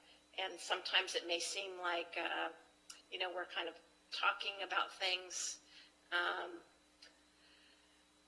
that you would have thought that we would have already talked about, but this is our opportunity to do that. And so we, hold that very closely. And I think that oftentimes people don't understand that. So that's all my questions for now, and I will have some comments later. So thank you, Madam Mayor. Works, okay, and then Councilmember Delasso as well, so go ahead. Thank you very much, Madam Mayor, and I appreciate everybody who has been here this evening and has spoken up. One thing I wanted to bring up, there was a couple of folks who had commented at the beginning of concern that, this has taken 2 months to go from our July 22nd meeting to our October 1 meeting here. But I want to really publicly thank the city staff, because in that period of time, we're running a city, and we have an obligation to continue to run a city. Just some of the staff reports that the council has taken action on in that brief period of time, and I'm not going to belabor this very long, trust me, is coming up with an education plan for civil compliance tools regarding the county health order. And apologize for me veering away from the camera because I'm trying to read it off my notes here. Every month we get a financial update based on the COVID imposition that has been put on us. We awarded the construction for the phase 2 of the bicycle and pedestrian wayfinding signage project. We awarded the downtown crosswalk safety enhancement project and the COVID-19 temporary economic development response phase 2. And it's not just that the council has taken action on those issues.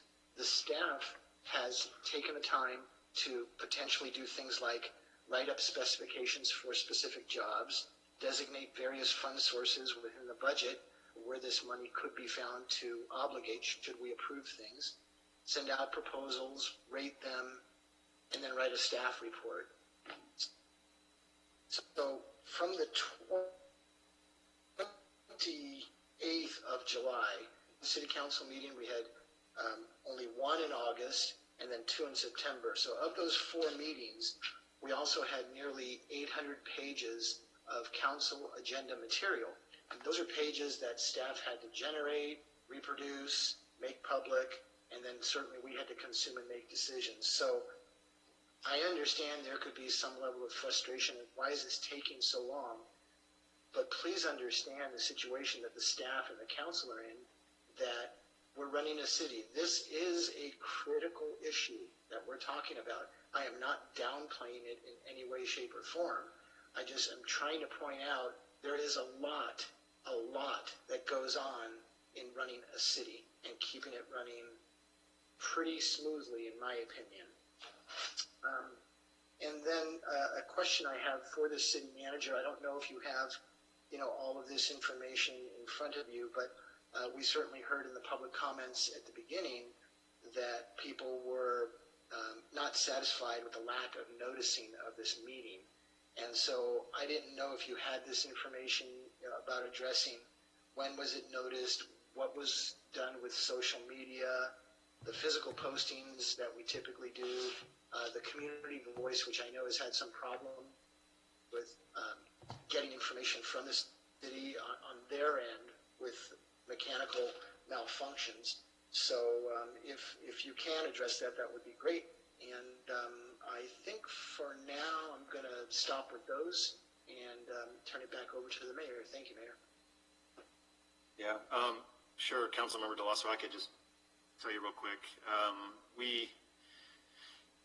So we announced it at the September 22nd meeting, and then we published the agenda Thursday the 24th, and it gets posted around town, the different posting boards, the normal posting boards, and the agenda email goes out to everybody that's on the email list that we encourage people to sign up for if they're curious about what's going on with the city. So that all happened last Thursday the 24th, and then it got posted on the website, I believe Thursday or Friday, in the headlines, and then Facebook went out, I don't know the exact date, but it was shortly after, and went up on the marquee on Monday, which is the normal time the marquee changes over the text. They change the text every Monday typically. So that's what happened.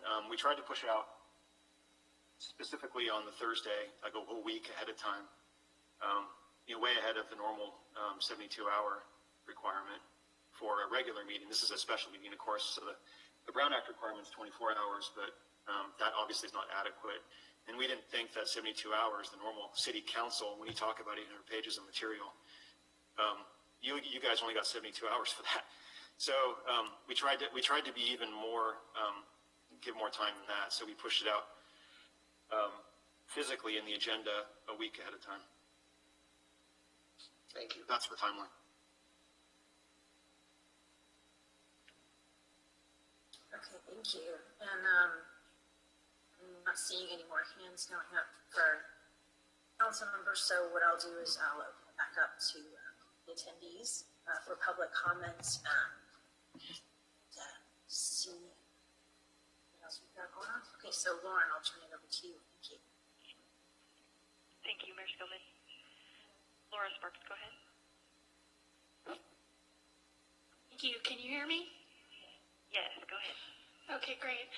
First of all, I just want to say thank you so much to Chief Parrish and to Damien for sharing all that information. I was really, really pleased, really pleased to hear we're going to be doing RIPA data collection in 2021. That's awesome.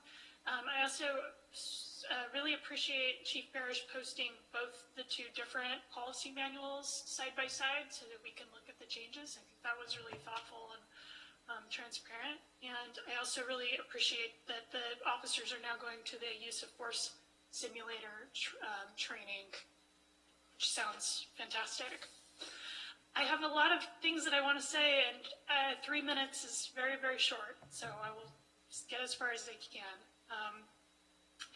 Regarding the core group has been requesting an ad hoc committee and a working group, and I know there were a lot of questions at the last city council meeting about whether we needed that or what that would look like, or whether maybe we could decide by the end of this this meeting we're having right now on whether that was something we needed to look at or not, and how that would go forward.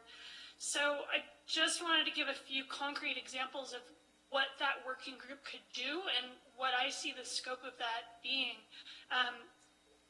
Thank you for all the work you've done on the survey, and I'm really excited that that's going to go forward. And Damien has been really good about reaching out to people in CORE to get some input on that. However, we sort of, within our group, we're kind of playing a game of telephone, trying to get information to Damien in a timely manner. And it would just be so much easier if we had a formal way of being involved rather than Damien having to reach out specifically to a few individuals and try to get information that way. If there was a working group to deal with all of these issues that was comprised of people from the public and city council members, then we could have a discussion about the survey and really have a little more formalized way to give that feedback. Another example is there were a few ideas presented for ways that oversight could be done and ways that it's done in different places. If we had a working group, we could discuss those ideas. We could bring in not just people from CORE, because I don't think we're 100% representative of the spectrum of opinions that exist in Cotati, right? So we could bring in more people to really discuss what oversight in Cotati could look like. And we really want a formal seat at the table, not just to be able to, email Damien, and I know he's very, very busy too, so we could take some of the load of doing research and thinking these things through and be able to make recommendations directly to the council. All right, I'm out of time.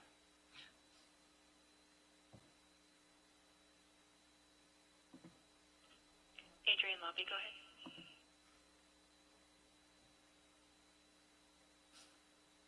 Thank you very much. Adrian Lobby from the Red Hill apartment complex. I also want to praise you for the implementation of RIPA early on. That's really cool. Work on the poll seems to be going well. I'm waiting to see the details, but that's good. I did notice that the statewide reforms have happened and ours have not. So that's kind of ironic because usually the state is a very even more bulky kind of bureaucracy. I want to address the notice issue. At best, we have 9 days. Any public event that you expect to have a wide participation for is going to need more than 9 days. I get that this is not what you do for your normal council, but this is a special meeting. 9 days is not enough. The Oversight Committee, there is so much I want to say about what Chief Parrish and what Damien, Manager Obid, had to say. I guess primarily I want to say that there's a Brown Act violation here. I spoke with and exchanged emails with Damien Obid about this presentation, asked for it in an advanced way, and was told this was going to be informal. Instead, we had 45 minutes of PowerPoint. This is unconscionable that we did not have this at least 24 hours in advance. And it puts us in a horrible situation where we don't have time to dig into the codes for the exact wording. We don't have time to compare and contrast. We're just sitting here listening to what is being presented with the rest of you. And this is not the way public engagement should be going. This is, I have to say, my trust is not very high right now, and I'm sorry about that. You know, I have rank and file friends who complain that they're often put in a position where they have to be angry or bitter or just generally unpleasant. And I feel like, yeah, I've had that experience. Let me just say that a lot of civilian oversight, it's heavily criticized across the nation. And there are many, many people who are evaluating these things and say, no, none of that works. What is considered best practices doesn't work. We have to do it differently. In Sonoma County, we have a wonderful ability because of the Measure P, the IOLERA Reform Act. This will fix IOLERA, so it will be good and will be responsible. And I've done the research to see that Cotati can come under that umbrella, probably for a significantly reasonable amount of money. I have best practices of my own for what a civilian oversight board is supposed to be. And I will, given that I only have 6 more seconds, I will forward that. I also want to remember Jim Duffy's comments about NACOLE, which is a federal government oversight agency group. And I hope that you will take a look at that and participate in that. There's a lot of good information there. Thank you.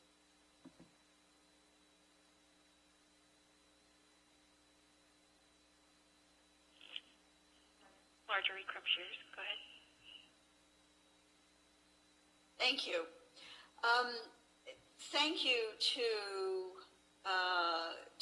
Damien and to Chief Parrish for the time that you spent to give us information. Damien, it's clear that you are listening and hearing. My concern is I feel as if we're being educated with the notion that this is enough. And I don't feel good about that. Ms. Harvey, in your comments, I wonder if all of you know how hard we have worked to educate ourselves about what is out there, what is considered best practices. And there is nobody on this committee who would ever serve to support our city council and our police department without knowing what the rules are and being able to follow them. The bottom line is we are a group of actively 10 to 12 people with 20 on our roster. We have researched a lot, we have learned a lot, and we can support your efforts. We know that the work that you do pulls you in many different directions. We understand that. But we are a group of people that wants to support the work that you do because ultimately it will benefit all of the people in our community. Know that, understand that, include us, please, in some way. Brown Act, fine. We will follow that. I have a question. How is the police department doing in terms of its outreach to involve the community? I went to meet with my 2 officers, and I was the only person there.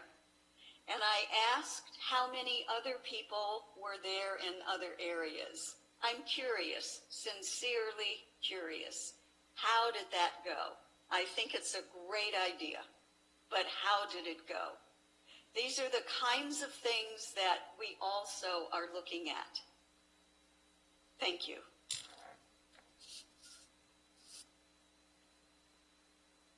Daniela Delario.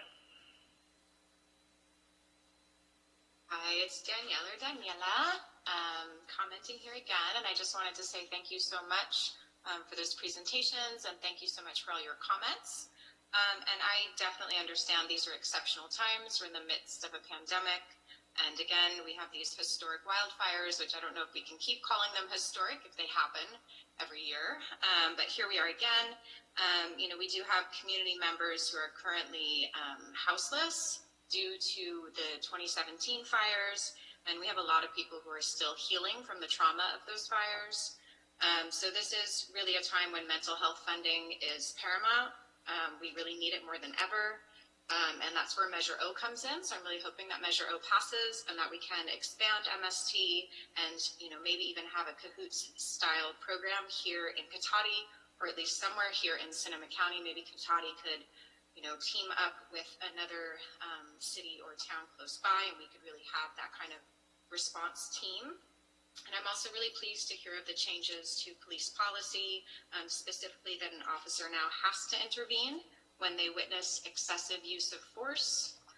I'm also really pleased to hear about the supplemental training, that there will be more frequent trainings and shorter trainings. I think that also as a teacher, I think more frequent and shorter is really the way to go when you're trying to teach something.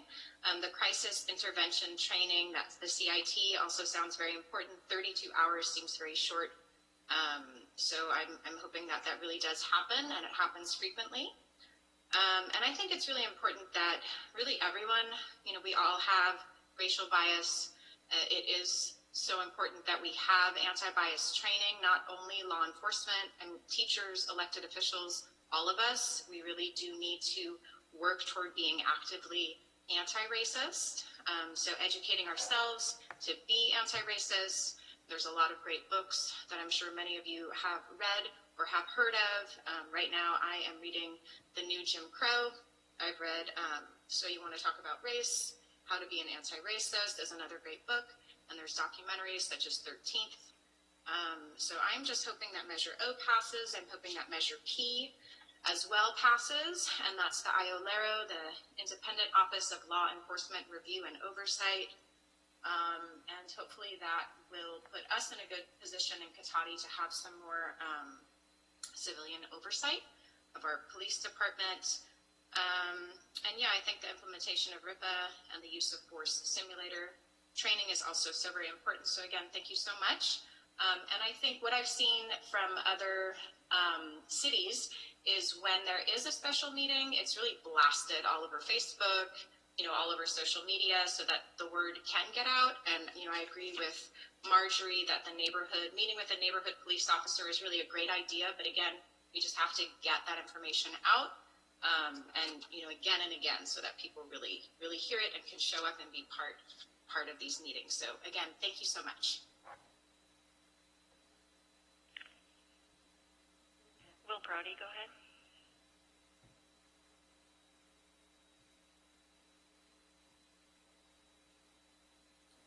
Can you hear me okay?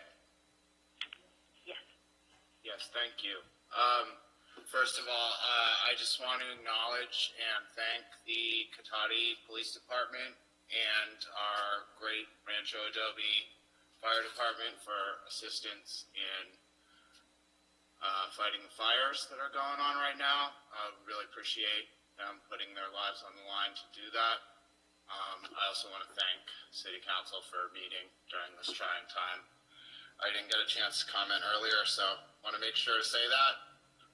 Sounds like you guys are doing a lot of good work on the policy front, so I appreciate that as well. Thank you to staff for the detailed reports and Chief Parrish as well.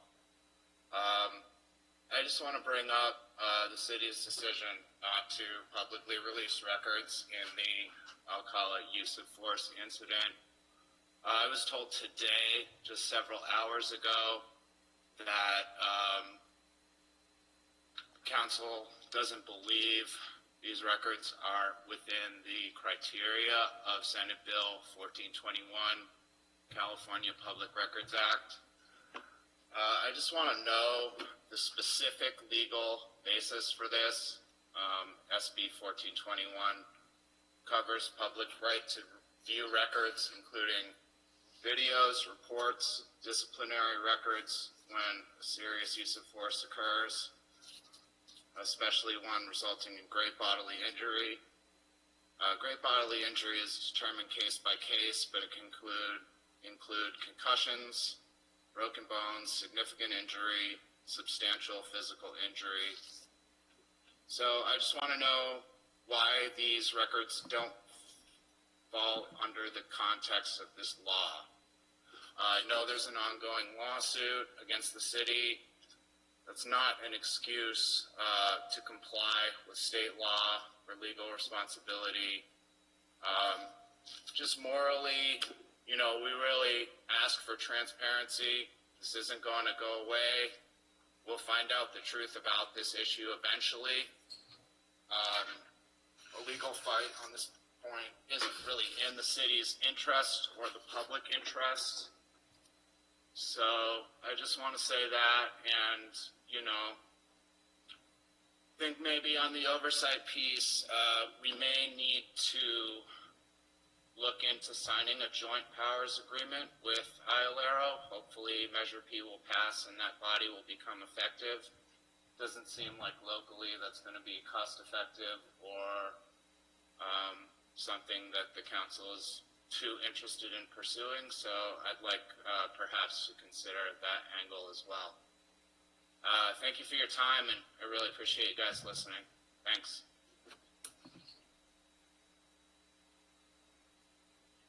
Mel Browning, go ahead.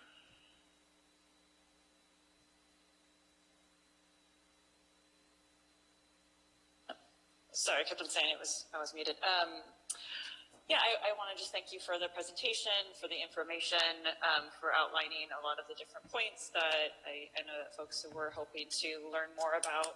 I did want to comment that I particularly was disappointed in some comments made by council in regards to us really not having the ability to understand certain things, and that we better be careful for what we wish for. And I think that that's just kind of not helpful for a conversation for folks that are really hoping to make sure that we make Cotati a safe place for BIPOC people. I just think that right now, it will take things that maybe are difficult and maybe take a lot of time and effort, but I think people's lives are worth it. So, that just kind of disturbed me a bit, and I wanted to voice that.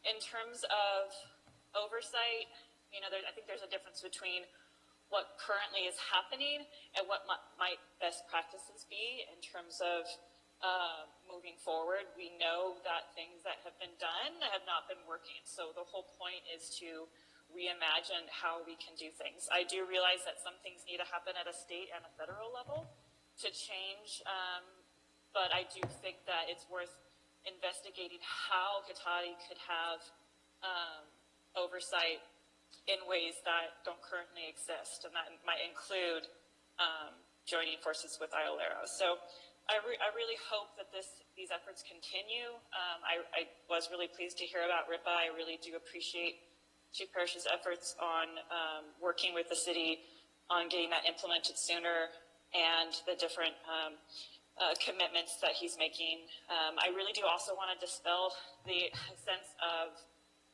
when we talk about police oversight, when we talk about these issues, that somehow blue lives don't matter. Like, I really want to put out there, as someone who worked alongside of law enforcement for 10 years, I know the hard work that they put into doing their jobs. I know the impact emotionally, psychologically, physically that job has.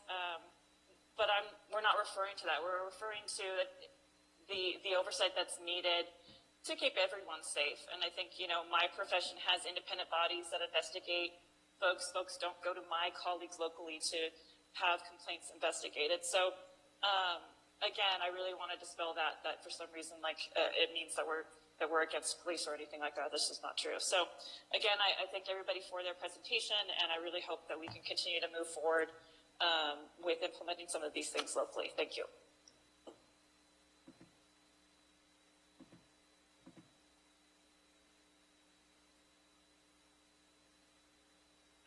Laura, did you have another question?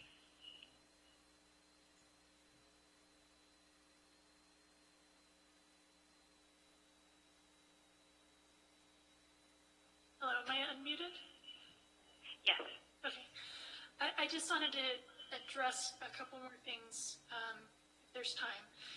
Councilmember Delasso, I appreciated all of the information about how much the staff has been doing and how much work it's been, and I know this has been a crazy year. It's the worst year I can remember. So one of the reasons why it is taking so long, I think, is because the model the City Council is using is to delegate a lot of this research to staff, and then have staff produce reports at City Council meetings, and that's all extremely time-consuming. It has to be because of the way it's set up. So a different approach that could be taken is to form a working group with citizens that could participate and residents that could participate. And I don't think we're expecting you to deliver the world in a month. We just want to be included more formally. And I think that's something that could be achieved quickly. I wanted to make just a very brief suggestion about the survey, which is I think it's important when we do the survey to include Roanoke Park residents and SSU students in the survey somehow, because they are interacting with our city and with our police very frequently. As you know, many of us can walk 20 feet and we're in Roanoke Park. So I think it's just, maybe that's something you're already planning. I'm not sure, but I think it's important to include. I wanted just a totally separate comment. I'd like each of the city council members, if you haven't already, to please look into the Force Policy Institute that Chief Parrish mentioned. This is an extremely controversial training program that many cities have backed out of and stopped using because it trains officers to be overly fearful and adopt sort of a warrior mentality. The leader of the group, the executive director of the Force Science Institute, Bill Lewinsky, is an extremely controversial figure. And it did not seem from Chief Parrish's presentation that I just felt that that information about how controversial that is wasn't really included. So I hope that you would look into that. Two more quick things. If I were planning a public event at my work at the junior college and I wanted to get a lot of participation, I would make sure to plan it at least a month in advance. And I would expect that people would have trouble getting time off of work and attending if they didn't have that much time. And the last thing I wanted to say was, with regard to what Will Prouty brought up in terms of the Christopher Alcala incident, you know, we've touted ourselves as being the first city that got body cameras, and I think that's wonderful. But when push comes to shove and we have an incident that brings up a lot of questions in the community, we can't get access to any of the records. So what point is there in having body cameras, and how does that make us transparent if we won't release that information? So that's all I have to say. Caitlin, go ahead. Hi, everybody hear me? Great. Yes. All right. Yeah, I have a few thoughts. I just wanted to start off by saying, thank you for sharing all of this information. It's really appreciated. I am, like others, very excited that we are implementing the RIPA early. That's fantastic. And so thank you, Chief Parrish, for sharing that information with us. And I do appreciate also the effort on the upcoming community survey.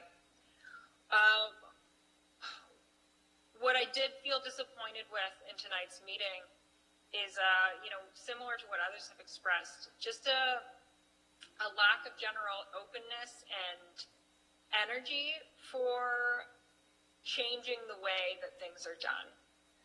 I'm hearing a lot about what can't be done and not a lot of, a bit more open-minded thinking about how we could shift things to include the community a bit more in the way that we're using police in Cotati and in the way that police oversight happens. Specifically with regard to oversight, I heard a lot about, what is common and what's not common, and I think what we should be looking at here is not what's common and what's not common, but what works.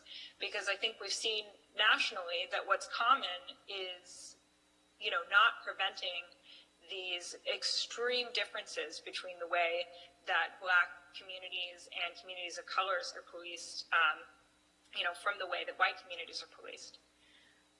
So I don't really think that we should be basing what we do on what's already been done. I think we have an opportunity here to be a little bit more imaginative than that. I also just wanted to touch briefly on mental health training. I appreciate that it's happening. I myself have had to make a call to the Cotati police for a friend in a mental health situation. And so I'm glad that they are getting that sort of training. That's very important. But at the same time, there's no amount of training that's going to make a police officer as good at de-escalation as somebody who's specifically trained for, mental health de-escalation. At the end of the day, they've got a gun. They come with associations. It's just much more difficult to be a calming force by no fault of the police officers themselves. So, bottom line, a cahoots type program could actually keep both officers and citizens safe. So just wanted to make that note that I don't think police training is a good swap out for that. And just to wrap up, because I only got a few more seconds here, I just want to say that even though sometimes we may be coming here with specific concerns, we're not trying to accuse anyone on the police force or the council of doing their jobs badly. But we are looking at national patterns and reasoning that something about the jobs of public office, including police, needs to shift to be more fair to Black and citizens of color. Okay, thank you. Adrian Lobby. Go ahead.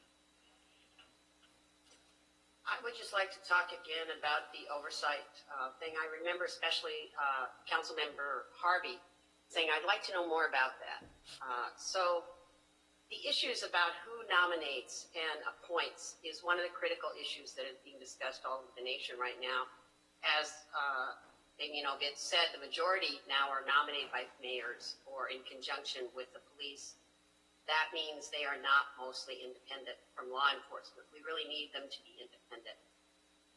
Some of them lack subpoena power, many lack disciplinary power, and many don't exercise the powers they do have.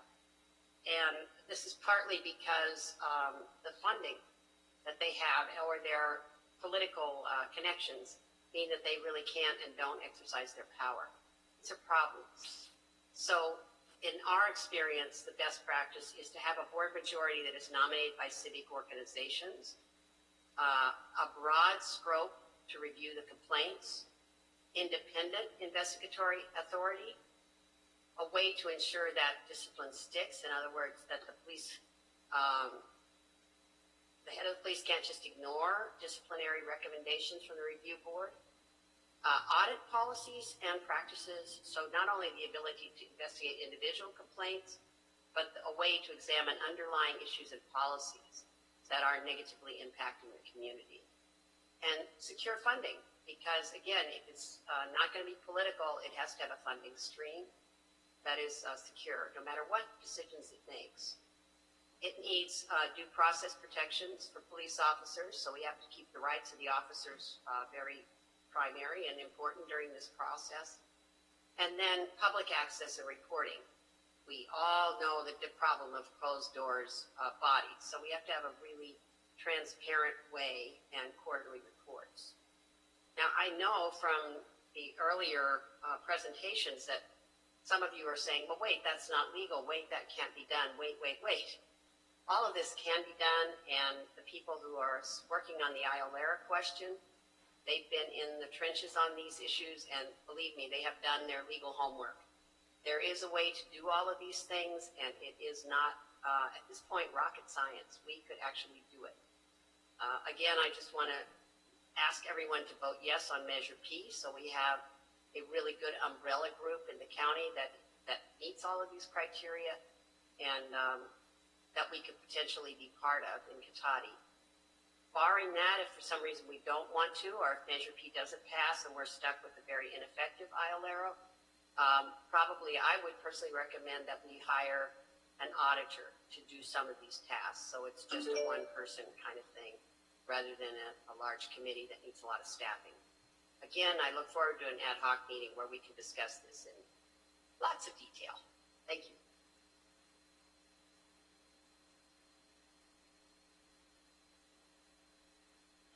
Mayor Spillman, that's the end of public comment. Okay, thank you very much. So I'll close public comment and go back to council, see if we have any comments. And I see Vice Mayor Moore, who put your hand up, so go ahead. Thank you, Mayor Skillman. I just wanted to get a clarification from Ms. Lobby on what particular policies that we have that are undermining the community right now. If you could name a couple, I'm not quite sure that I'm familiar with any of those. Ms. Lobby, are you still there? Well, she's muted because the fact that we have 9 days notice is a problem. The fact that the presentation was not posted even in the 24-hour required way so that we could actually respond to it with some depth and expertise. Those are the biggest things. And I think generally the fact that you, Mr. Moore, have said, first time we came 2 months ago, I like all of these. I vote for all of these. And yet we're not seeing any movement at the council level. We haven't had an agenda topic that says, let's get this ad hoc thing going. Or do we want to do an ad hoc? If we don't, let's discuss it in depth. So that I'm looking for. Okay, we did put the notifications out, and I don't think that my comments on a particular topic are undermining any community policies are undermining the community. If anything, I've been working to try to engage the community for years. But I just wanted to get a clarification on that because I wasn't really certain where you were going with that. Yeah, I'm not sure exactly what the context was of that statement, Mr. Moore. I do feel like generally you have been in support and been good to work with. I've frankly been a little bit shocked about how this all has gone. I expected something different. And please don't take this personally. It's not personal comments. I'm just trying to move us forward. Thank you. That's all I have at the moment, Mayor Skillman. Thank you. Okay, and Councilmember Lim and Gretchen Detka have comments? Well, I feel somewhat like the Tin Duck at a shooting gallery at a carnival somewhere, wandering out first, but I'll take that chance. So first, some general thoughts. Well, actually, before I get into that, I do want to respond to one thing in common, which troubled me. For a regular meeting, the standard of notification of meeting is 24 hours. For a special meeting, it's 3 times that. We exceeded that by a level of 3. And nevertheless, we're told that's insufficient. I feel somewhat frustrated that I'm told by somebody that we should have had a month's notice, and yet these are the same people that for every meeting I've been at have been pushing us, and understandably, and with my support, to get this out as soon as possible. I get we are all living in a crazy world right now. There is a disease that flows in this country, and it's not COVID. It's for the very top of things, and in my opinion, it has kind of orange-colored hair. And I think it's making us all a little tense, a little irritable, and even less able to listen to each other and expect the best in each other. And because I know I feel it, but I think if we could all try and avoid that, it would be a good thing. I do want to point out, I am open to input, direction, because much as it can be maddening and take time, I really do think it comes to a better result. But I do feel I'm not being asked to allow support. What I'm being asked to do is turn over the wheel, really, the steering wheel of the operation to a group of independent citizens. And regardless if I approve of their efforts, their intentions, have known for some of them for many years and feel close to them, that's not something where I feel a comfort level seating responsibly people that aren't hired staff of this city or elected officials. I have a discomfort with doing that. So some general thoughts. My question tonight really was how did we measure up at the beginning of this as a city with our policies? Where were we at to the needs of the time? And then have we actually responded appropriately to them since then? And the short answer is I feel generally yes, we have.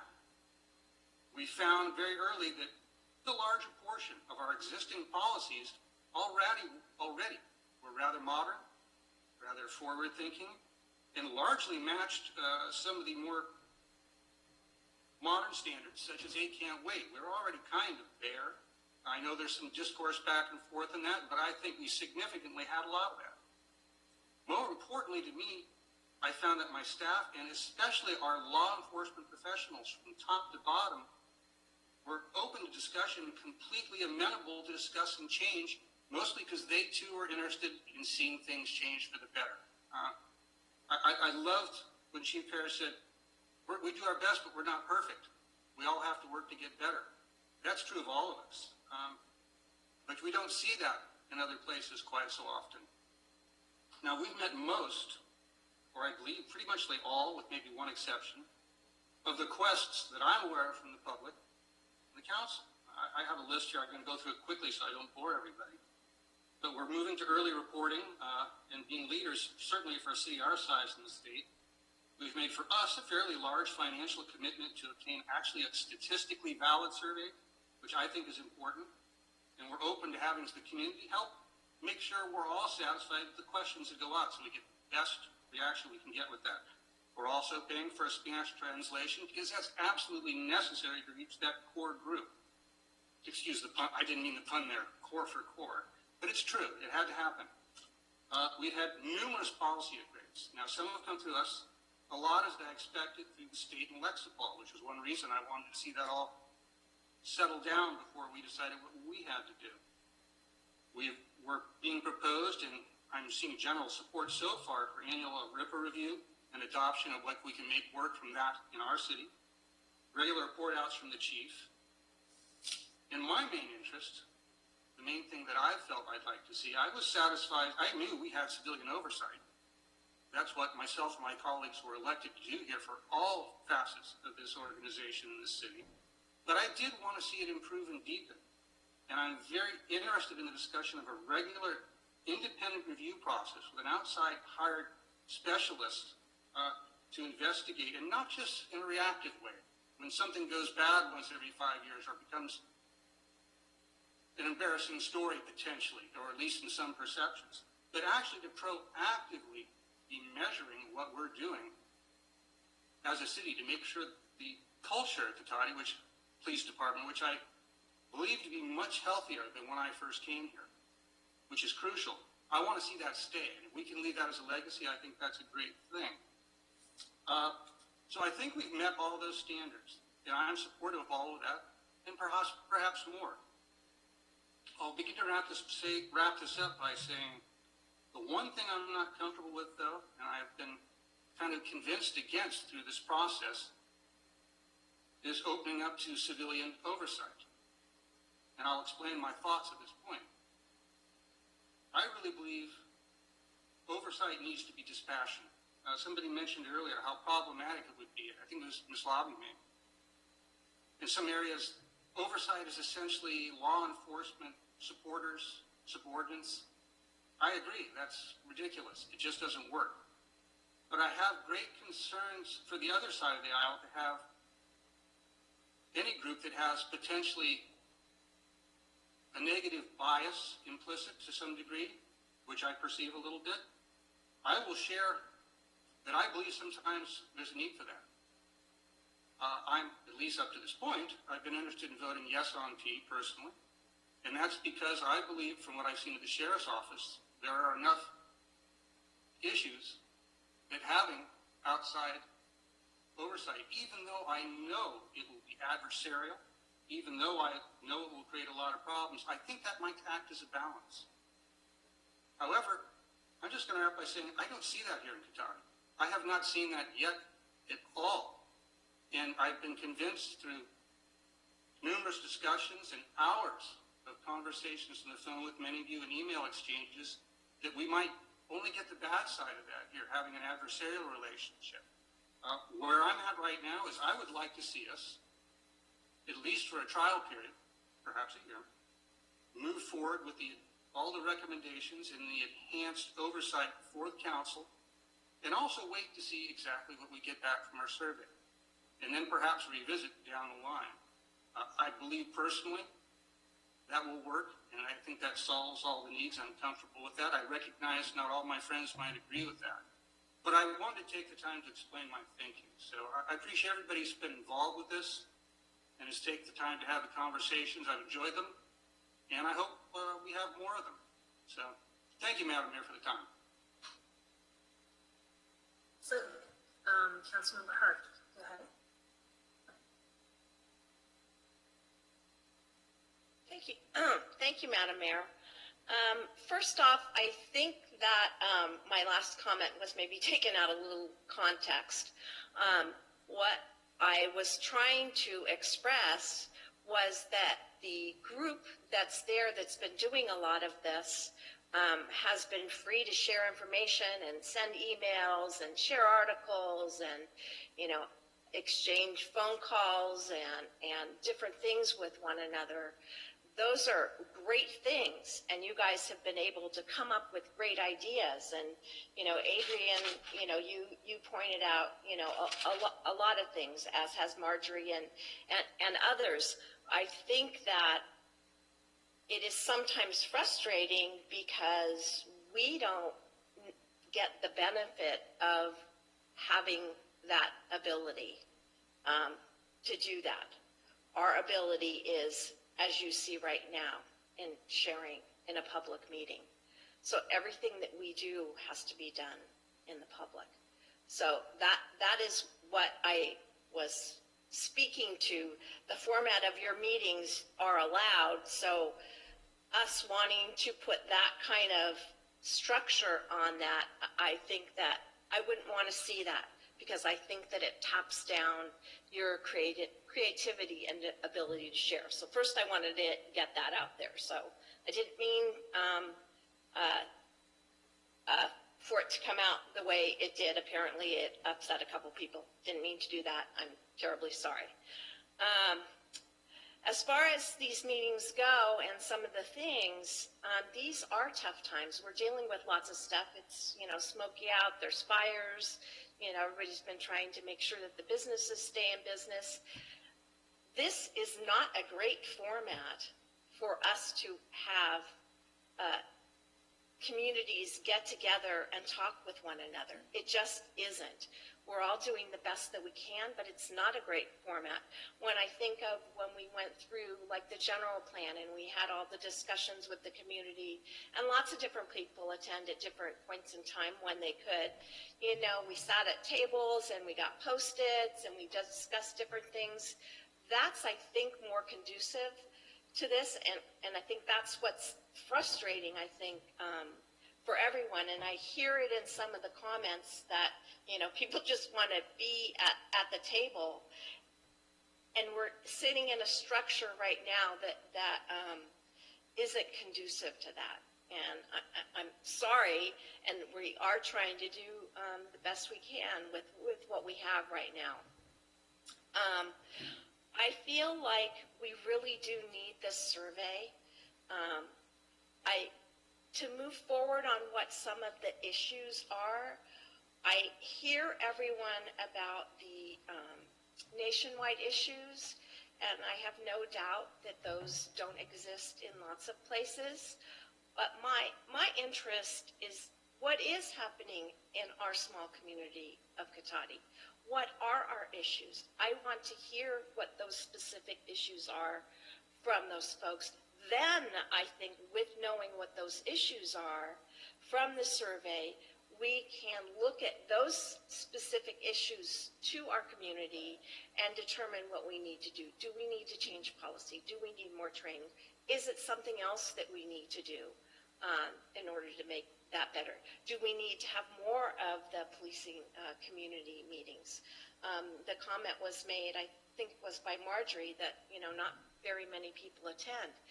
That has been an issue. I've attended a couple of them, and it's not clear all the time why people don't attend different things. My thought is that possibly when we do our more general survey next year, that might be a good question to put on the survey about participation. What would help with participation from folks, because we've tried Nextdoor, we've tried Facebook, we've tried the Marquee, we've tried the water bills, we've tried, pushing things out, having people sign up. People's lives are kind of busy and people attend what they want to attend. We mentioned this at last time's council meeting, and I specifically asked because I wanted to be sure that people got as much notice as they could possibly get. But it makes it difficult when I hear, well, maybe we should put it a month out. What comes to my mind is, if rather than having this tonight, if we would have waited until November, would that have been okay? Or would we have again been told, why did you wait so long? So it's one of those balancing things to get back to people. I really think that it's important for us to implement some of these things like the annual review and encourage people to attend. I mean, we can put that out. Maybe what we need to do is have a set month that we do it in so that people can depend upon it. Maybe that's a way to do it. I don't know. And the noticing is, I know, frustrating to some folks, but I'm not going to go into that because other people have already mentioned that. I feel like we've done a lot of the things that have been asked, and I hope we can do more, but I feel like we really need the survey results to really move forward on some of the Cotati specific things. So thank you, Madam Mayor. Okay, thank you. And Councilmember Delasso, go ahead.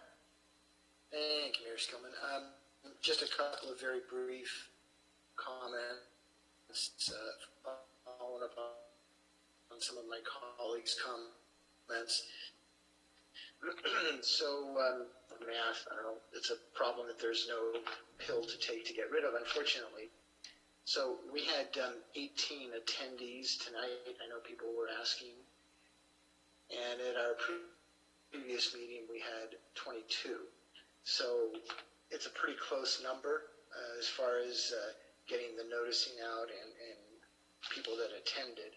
I kind of, I don't want to sound Pollyannish, but I do want to make a point that we are clearly moving forward. And we're really doing that not so much at some level from council guidance, but really our city manager and our chief of police have taken it upon themselves to look at all of these different criteria that are out there, knowing that there is no police department, there's no city council, there's no city hall staff that is perfect. And what we strive to do is, if there are missteps, let's correct them. And if we can try to avoid missteps in the future, let's put the right policies in place. Are we done updating the Cotati Police Department policies? Probably not. Things will change in the future as well. But I think where we were just a couple of months ago, I think it's important that we are definitely all, collectively, from all the comments, public comments, council comments, staff, moving forward. I believe we're moving in the right direction. There are still one or two unsettled items, but I think there'll be some clearer direction on those in the next month or two. That's just kind of, I'm not putting a timeline on it, but I'm just thinking that, you know, there's going to be some more discussion on these items. So again, I want to just thank everybody from staff to the participants that we've had in these meetings and in any side meetings. And if there's members of CORE that want to have communication with me, I know somebody had said, well, none of the council members reached out to us, but communication's two ways. Nobody's reached out to me. And if somebody wants to reach out to me like Marjorie Crump Shears did a couple of months back, even longer than that, I met with her and Adrian, and we had a great discussion. So let's just keep in mind that we're all taking positive steps here, but we're not done. Thank you, Madam Mayor. Okay, thank you. And obviously this isn't a formal city council meeting, so we're not going to be voting on anything tonight, but what I wanted to do is ask Damien to go back over recommendations. I think a few council members have already indicated their interest in doing that. I mean, our goal that we set for ourselves was to have the survey results early next year and be able to have a meeting where we can, Damien can summarize and talk about what the survey results show and what that might indicate, and then also to have our first annual report out from Chief Parrish within the first quarter of 2021. So those are the goals that we kind of set for ourselves, so we can improve transparency and move things along. So I'm going to ask Damien if you can just recap the recommendations, and then I will open it to public comment one last time, and then bring it back to council for any final comments. Sure. Thank you, Mayor. So just to recap the next steps. So it's going to be a busy end of the year, just on the staff side. So as you guys know, we're going to be pushing to implement RIPA early. So that's going to be between now and the end of the calendar year. We're going to be busy with that. We're going to be busy finalizing the community survey design and getting that out and hopefully getting results back. The police are busy doing additional supplemental training, so that's, there's still a lot of activity on that front. The chief and I will be working on trying to put together a sort of an annual public report on sort of the year in police activities, and so that's going to be a substantial work effort too, because it hasn't been done yet here. So we got to put all that together and kind of come up with a system, and then have a public discussion about it, about the information that we put forward, and if there's other things that the council or the community wants to see in those reports.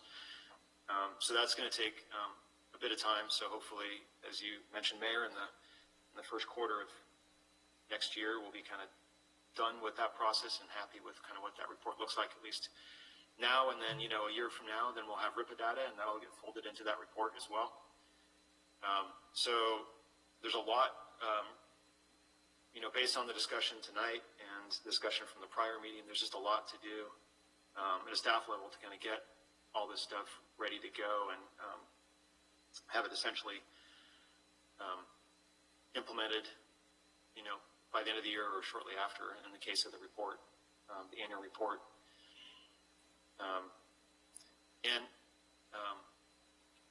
We'll also continue to, we will bring back the council if there's additional funding needed for the survey. We'll obviously bring that back. I don't know where we are with that yet, but hopefully we'll know soon. As we get into looking at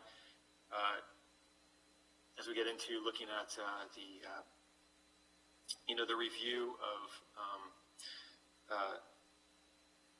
kind of the spot checking of compliance review, we'll have some more information on that we can bring back, kind of what that would look like exactly and what the costs would be. And so that would be another budget discussion probably as we get towards the end of the fiscal year.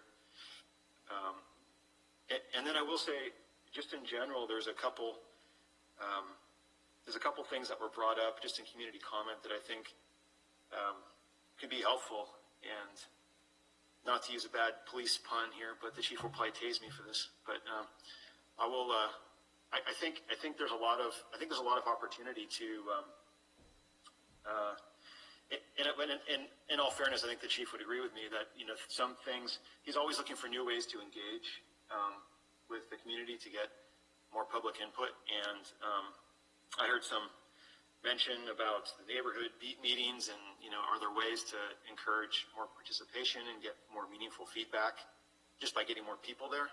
I think we're certainly just meeting directly with myself or the chief would be open to ideas or ways to kind of get more people to those meetings to really get just more people in the room, so to speak, and get more meaningful feedback. And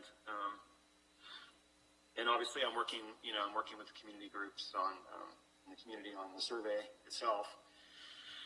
And lastly, once as we kind of get into this, the annual reporting, and we start, we get the survey data back, and we get the RIPA data back, it might start showing things that would speak to, well, maybe we should get more training in this area, or maybe we should get more training in, some other area. And, I definitely think that we're open to ideas if there's, training out there that would meet some of those needs as we, maybe have those discussions in the future. So it's a ongoing process. And that's kind of what, I think what we're looking at a staff level. So there will be more items coming back to council as we sort of get through these tasks. And I guess I'll just leave it at that, unless you guys had any questions. Mayor, it's the chief, and I wanted to also comment on the community meeting. Yeah, go ahead. Thank you. Well, so first of all, for Marjorie Crump Shears, thank you for attending.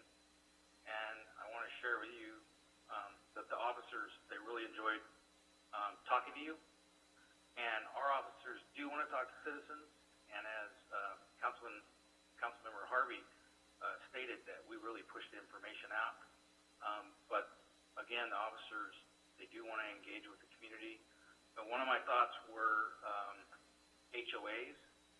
As you know, me and the city manager met with the majority of the HOAs in our city recently, prior to COVID. But I think HOAs may be a good avenue. So I think HOAs should reach out to their area officers, and I could talk to the officers about reaching out to the HOAs. I don't think Zoom's the best way to do it, but we could do that. And then once we get through this pandemic, hopefully officers could be in living rooms and HOA facilities, meeting with the community. So, thank you. Yeah, and I would just certainly agree that I think there's opportunities there for sure. There's, there's probably lots of good connections and people that they could help us connect with in these meetings so that we get more people there. Okay, and so it looks like we've got a couple hands up for the council members. So let's just try to focus on the next steps and proposed recommendations, and then I will open it up for public comments, and then we'll be back for final comments from council. So, Vice Mayor Moore, go ahead. Thank you, Mayor Skillman. I had wanted to speak, but I wasn't sure I could formulate my thought appropriately. It's an emotional issue. It wasn't an issue we didn't hear of until April. And then all of a sudden in April, we have a body of citizens that are interested in us looking at racism in the city and what we can do and to make sure that we don't have the racism in the city. So with that in mind, I think that the recommendations that we have or the suggestions that we're doing, the things that we're implementing, we're moving in the right direction. I'm still interested in a particular commission if it's an appropriate commission. As all of the participants and the attendees have seen, it's not as easy as saying, hey, let's just start an ad hoc committee. It's much more complicated than that. I did not get an invitation to be a member of CORE. I don't know why. I don't know if anyone on the police department got an invitation to be a member of CORE.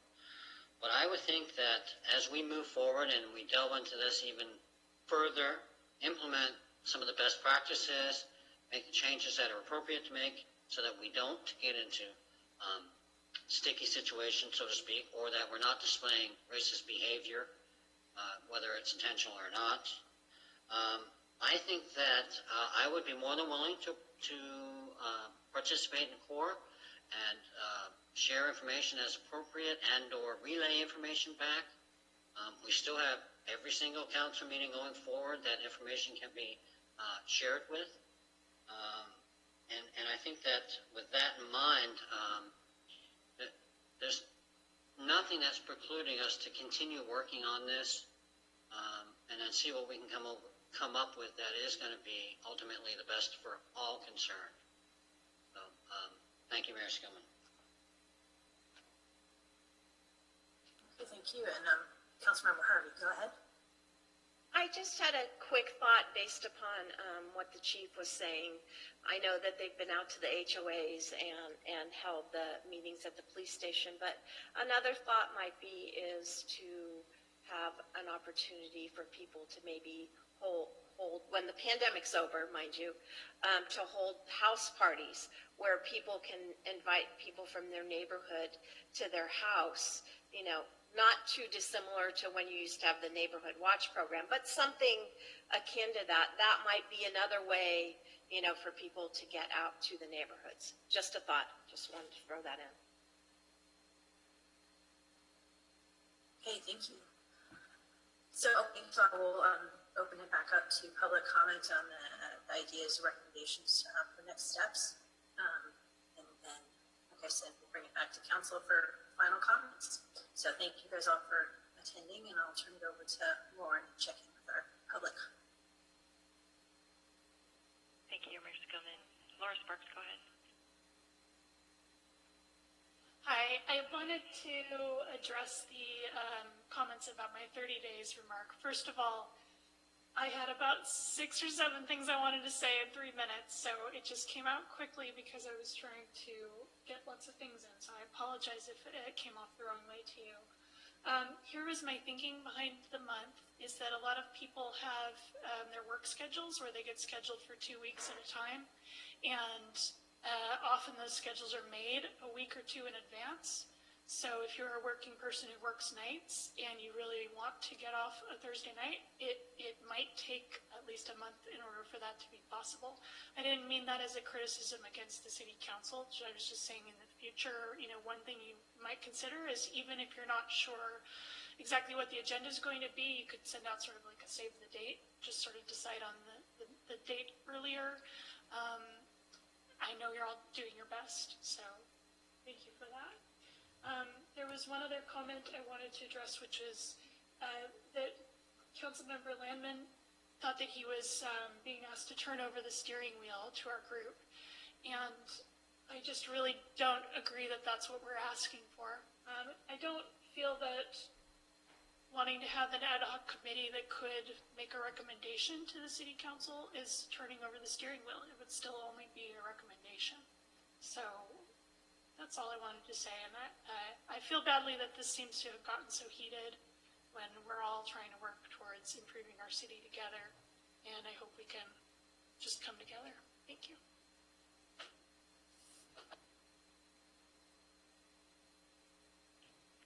Meredith Weissman, go ahead. The link to join CORE is https://bit.ly/core-join. And if I could share that, I would. If I could put it in the chat, I would. But hopefully it'll be in the minutes. John, I've been looking for your email address so I could send you the link. This whole time, since you mentioned that you hadn't gotten an invitation, I've been looking for your email address all over the Cotati website. So I'm going to keep looking for it, and when I find it, I will copy and paste this link. But you are welcome. As Laura just said, this is about working together. There is no anti-racist path forward that is not together. That it doesn't work. We have to do this together. Please join CORE, bit.ly/core-join. That's how you join. My email is jmoore@cotaticity.org. It's on its way. Thank you. Thank you.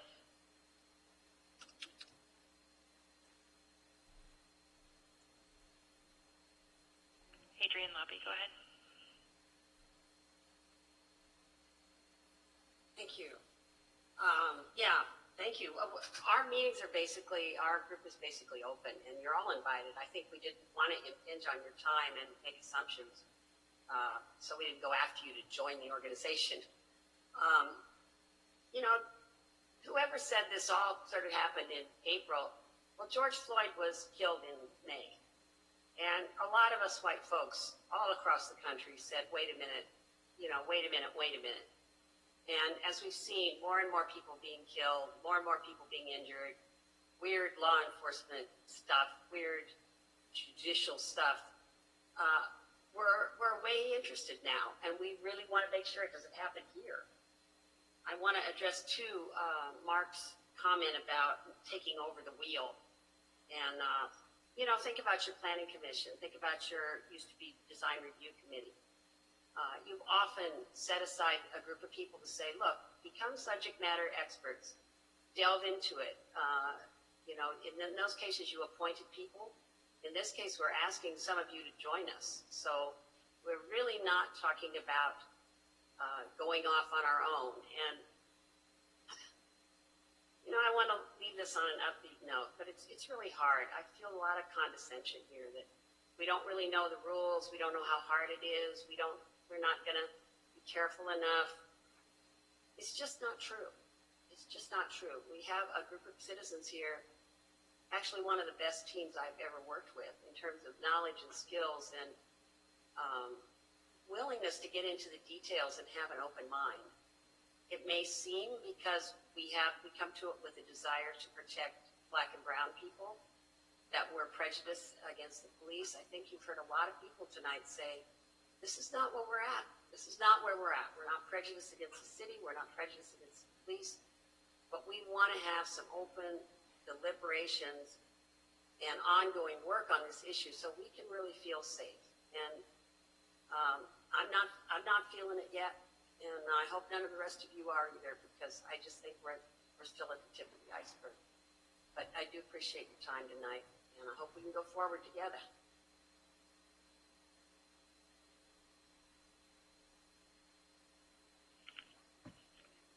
Delario. Hi, it's Daniela again, and thank you again so much. Thank you for all of your comments. And yeah, I did just want to echo what many other core members have said. We definitely don't want the steering wheel. You know, you are the elected officials, and we just really want to work with you. We want to, you know, continue to attend these meetings and to, you know, we do meet on our own and we talk a lot about different anti-racist policies. We talk a lot about trying to make Cotati a better place. And we don't think in any way, shape, or form that Cotati is behind, you know, in comparison to other cities in the area. You know, Cotati is not doing worse than Santa Rosa, but we want to just do better. You know, I think Cotati really can be a leader and really has been a leader in the past, especially, you know, I know that Cotati had their officers wearing body cams before other cities in Sonoma County. So I want us to continue to be a leader. And that's why we're pushing. We're not pushing because we think you're all doing a horrible job or anything like that. We're pushing because we just want to do better, and not better just in comparison. We want to do better than everyone else. You know, we want to be leaders here. So that's really where a lot of us, I think, are coming from. What else was I going to say? So I live in Frog Song, which is an intentional co-housing community. We do have monthly meetings, and we would love for any of you to come. We are currently meeting over Zoom. And yeah, I just would like to invite any of you to come, the police chief or any of our neighborhood officers. We would love to have you. And I could get that information out. Mark Landman and I have exchanged some emails, so I could maybe send you an email, Mark, and then get that information out to you just to invite you. And of course, yeah, our group is open to any one of you who has the time to spare. I know so many of you are busy, but if you are interested, please come. And again, thank you so much for listening to us, and I know we all really appreciate it, so thank you. Marjorie Crump-Shears, go ahead. Thank you. Am I the last hand up? I hope. Is there another hand up? There is another hand up. Oh, let me wait then. Let's go to that person.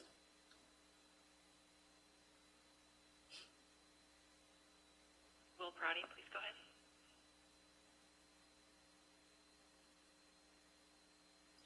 Sorry, unmuted. I just want to say, again, thanks for the time. I know it's getting late. I just want to respond to the comment that, you know, it's really all kicked off in April or May, whichever.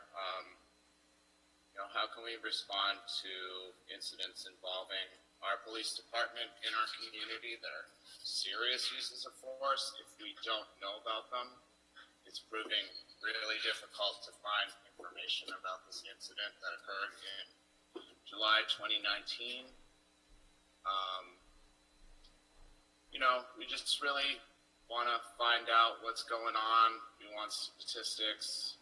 The annual report is a great idea, but if we go to the Department of Justice website and we look up uses of force by Cotati PD, we're just going to see a number. We're not going to see any detail on that.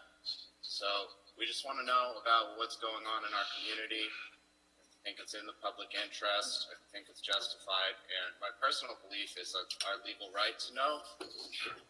I just don't think that the police are doing a great job of, you know, regulating themselves, and city government is not really aiding, you know, the community in finding out what's going on about these incidents either. So I think just we need civilian oversight of some kind that's independent. I know Damien's a member of the POA, and, you know, it's kind of a conflict of interest to have a police supporter determining the policies and what everything's okay, and, you know, just solely making these reports. I do appreciate the work, but, you know, I just hope you take seriously that the community is just asking to know what's going on in our city, and we need transparency. Thank you.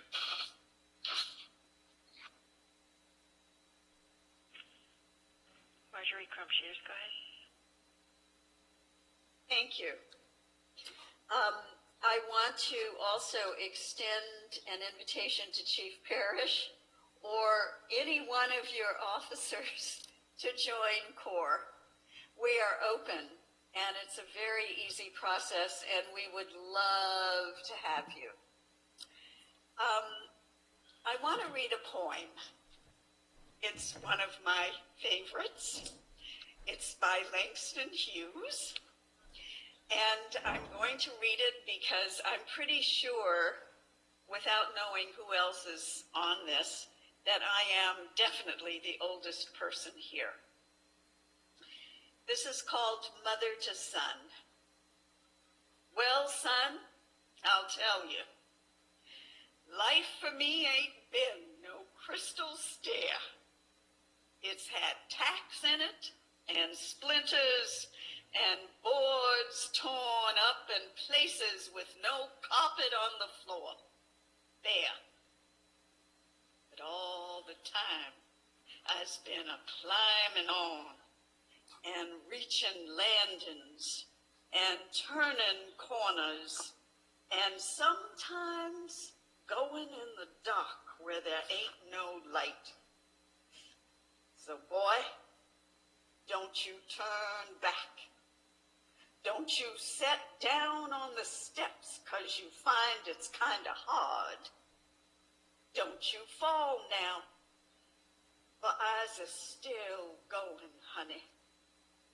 I's a still climbing, and life for me ain't been no crystal stair. And I feel that for me, for you, and for everybody on this webinar. Thank you.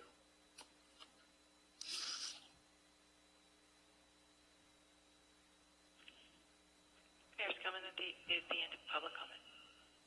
Okay, yes, thank you very much, everybody, for your comments. And just to clarify something in one of the other constraints that we have as council members, we even have to be careful when we go to, before we were allowed to go to social events, we had to be careful if there were more than 2 of us attending.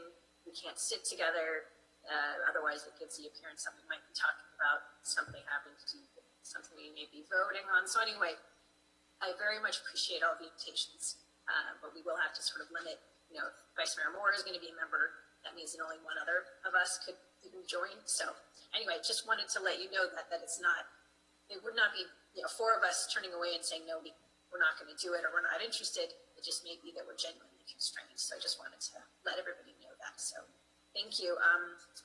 I'll bring it back to council just one last time, see if there's any follow-up comments. We've really covered a lot, and we really appreciate all of the public comments and everybody keeping things very civil. I really do appreciate the back and forth nature of a more somewhat less formal meeting, even though it's still on Zoom. And then when we, if council members are going to comment, or at least the last thing I want to do is just sort of a thumbs up about the recommendations that staff has made. Obviously, we want the survey results. Obviously, we want, you know, to have the annual report that was discussed. I think we're all in favor of those, but we just want to do sort of a general thumbs up at the end of the meeting. So just so that you all know where I'm going with this. All right, Councilmember Lamb, you've got your hand up. Go ahead. First of all, that was the first thing I had on my list, Madam Mayor. I'm thumbs up for all the recommendations for improvement that staff put forward. I think they're good, very pleased. A couple of quick comments. I like the idea of doing a save the date. I recognize that for some the need for earlier scheduling might be beneficial. I recognize also we're subject to the same constraints that makes that difficult. But where we can, I like the idea of at least putting a tentative date out and saying save this date even if we don't have an agenda. Good idea. That works for me. As far as being invited to Frog Song, done there a lot of times. Always happy to do that. I wasn't sure if the community dinners were still going. Obviously, they have to be virtual community dinners, I guess, but I appreciate the invite. And one, before my last comment, I want to make one aside. I mentioned earlier about the orange sickness that's going through this country and how we're all suffering from it. And I hope you'll all understand. I think I mentioned that includes me. So I hope you'll give me some forbearance and understanding with that too, because it is a difficult time for all of us. I think we do the best we can, and that's all we can do, and sometimes we don't always make it. But lastly, I wanted to thank Marjorie for what a very nice way to end a meeting. Thank you for that. I appreciate it. Councilmember Harvey, go ahead. Thank you, Madam Mayor. Just a couple of things. Maybe this is where we're supposed to be, because this is a difficult subject. I feel like we're making progress, but apparently we're not making progress when I hear things like there's no trust and that we're hiding things. So maybe that's where we're supposed to be in this process. I thought we were, moving forward, but maybe that's just where we're at in there. One of the other things that did come to mind for me is at one point we had the CEC, the Community Environment Commission, and we kind of put that aside because for one thing, they didn't have a purpose, and for the second thing, we couldn't really get anyone to join, and when we did have someone join, then there might be one person, and it's difficult to have just a meeting with yourself. So maybe there'll be an opportunity here for that. But I appreciate everyone's comments. Although this hasn't been necessarily the most pleasant meeting that I think everyone has been to, I feel like these are the discussions that we need to have. And I feel like we are making steps. Maybe they're not leaps like there is an expectation for, but I do feel like we are listening. We are going to move forward with a survey. We're being as transparent as we can with, a police report. We're going to do the RIPA things. So I feel like we're making steps, but I think the survey will help us. I think it'll help us as a community, and I think it will help give us direction to move forward. But I appreciate all the work that staff put into this. I appreciate all the things that Chief Parrish has done to kind of keep us moving. A lot of people have lots of things on their plates, and so we're in the midst of a pandemic and the fires and all of that, and I know people have been doing a lot of things. So I appreciate the community attending even though they're busy, and I appreciate staff's work for this. So thank you. Okay, Vice Mayor Moore, go ahead. Thank you, Mayor Skillman. A couple of things. I just want to express that as much as we may not like it, everything is political. We have to consider what will happen if Measure O doesn't pass. What happens if Measure P doesn't pass? What happens if Measure S doesn't pass? If we don't have Measure S passing, we may not have a police department. And this whole topic would be a moot point. So in your quest to make the city better and to make this a greater community, keep those in mind and tell people those things are important measures and we need to get those out there and supported and passed. And I am in support of the recommendations going forward. Thank you. Okay, Councilmember Harvey, I see your hand went back up. I'm sorry. So just one more thing. It's important that the core group help us with letting people know that the survey will be coming and that they please ask folks to participate, because I know that sometimes when survey groups reach out to people, they don't necessarily want to participate. So we could use a hand, and if someone gets a call on this, or however it is that they're going to get it, that they please help us ask people to please participate. Yeah, okay, and anything we can do to get the word out is very much appreciated. So I just want to, again, thank everybody who attended tonight. I know that we've all got busy schedules, so I really appreciate you taking the time out, staff time, this together. The chief coming to this meeting and letting us know what's going on, and I really appreciate you seeing all of the additional steps that are taken by the police department already, above and beyond what was initially required. So if I can just do a quick thumbs up poll from council members. I think I've heard from Vice Mayor Moore and from Councilmember Landman. So if I can just get sort of a thumbs up virtually. Okay. So I see Susan, Mark. Now I have to scroll down and see everybody. Okay, great. So, Damien, do you feel like you've got some good direction? Oh, Councilmember Flosso, you've got your hand up. Is that for a thumbs up or was that a comment?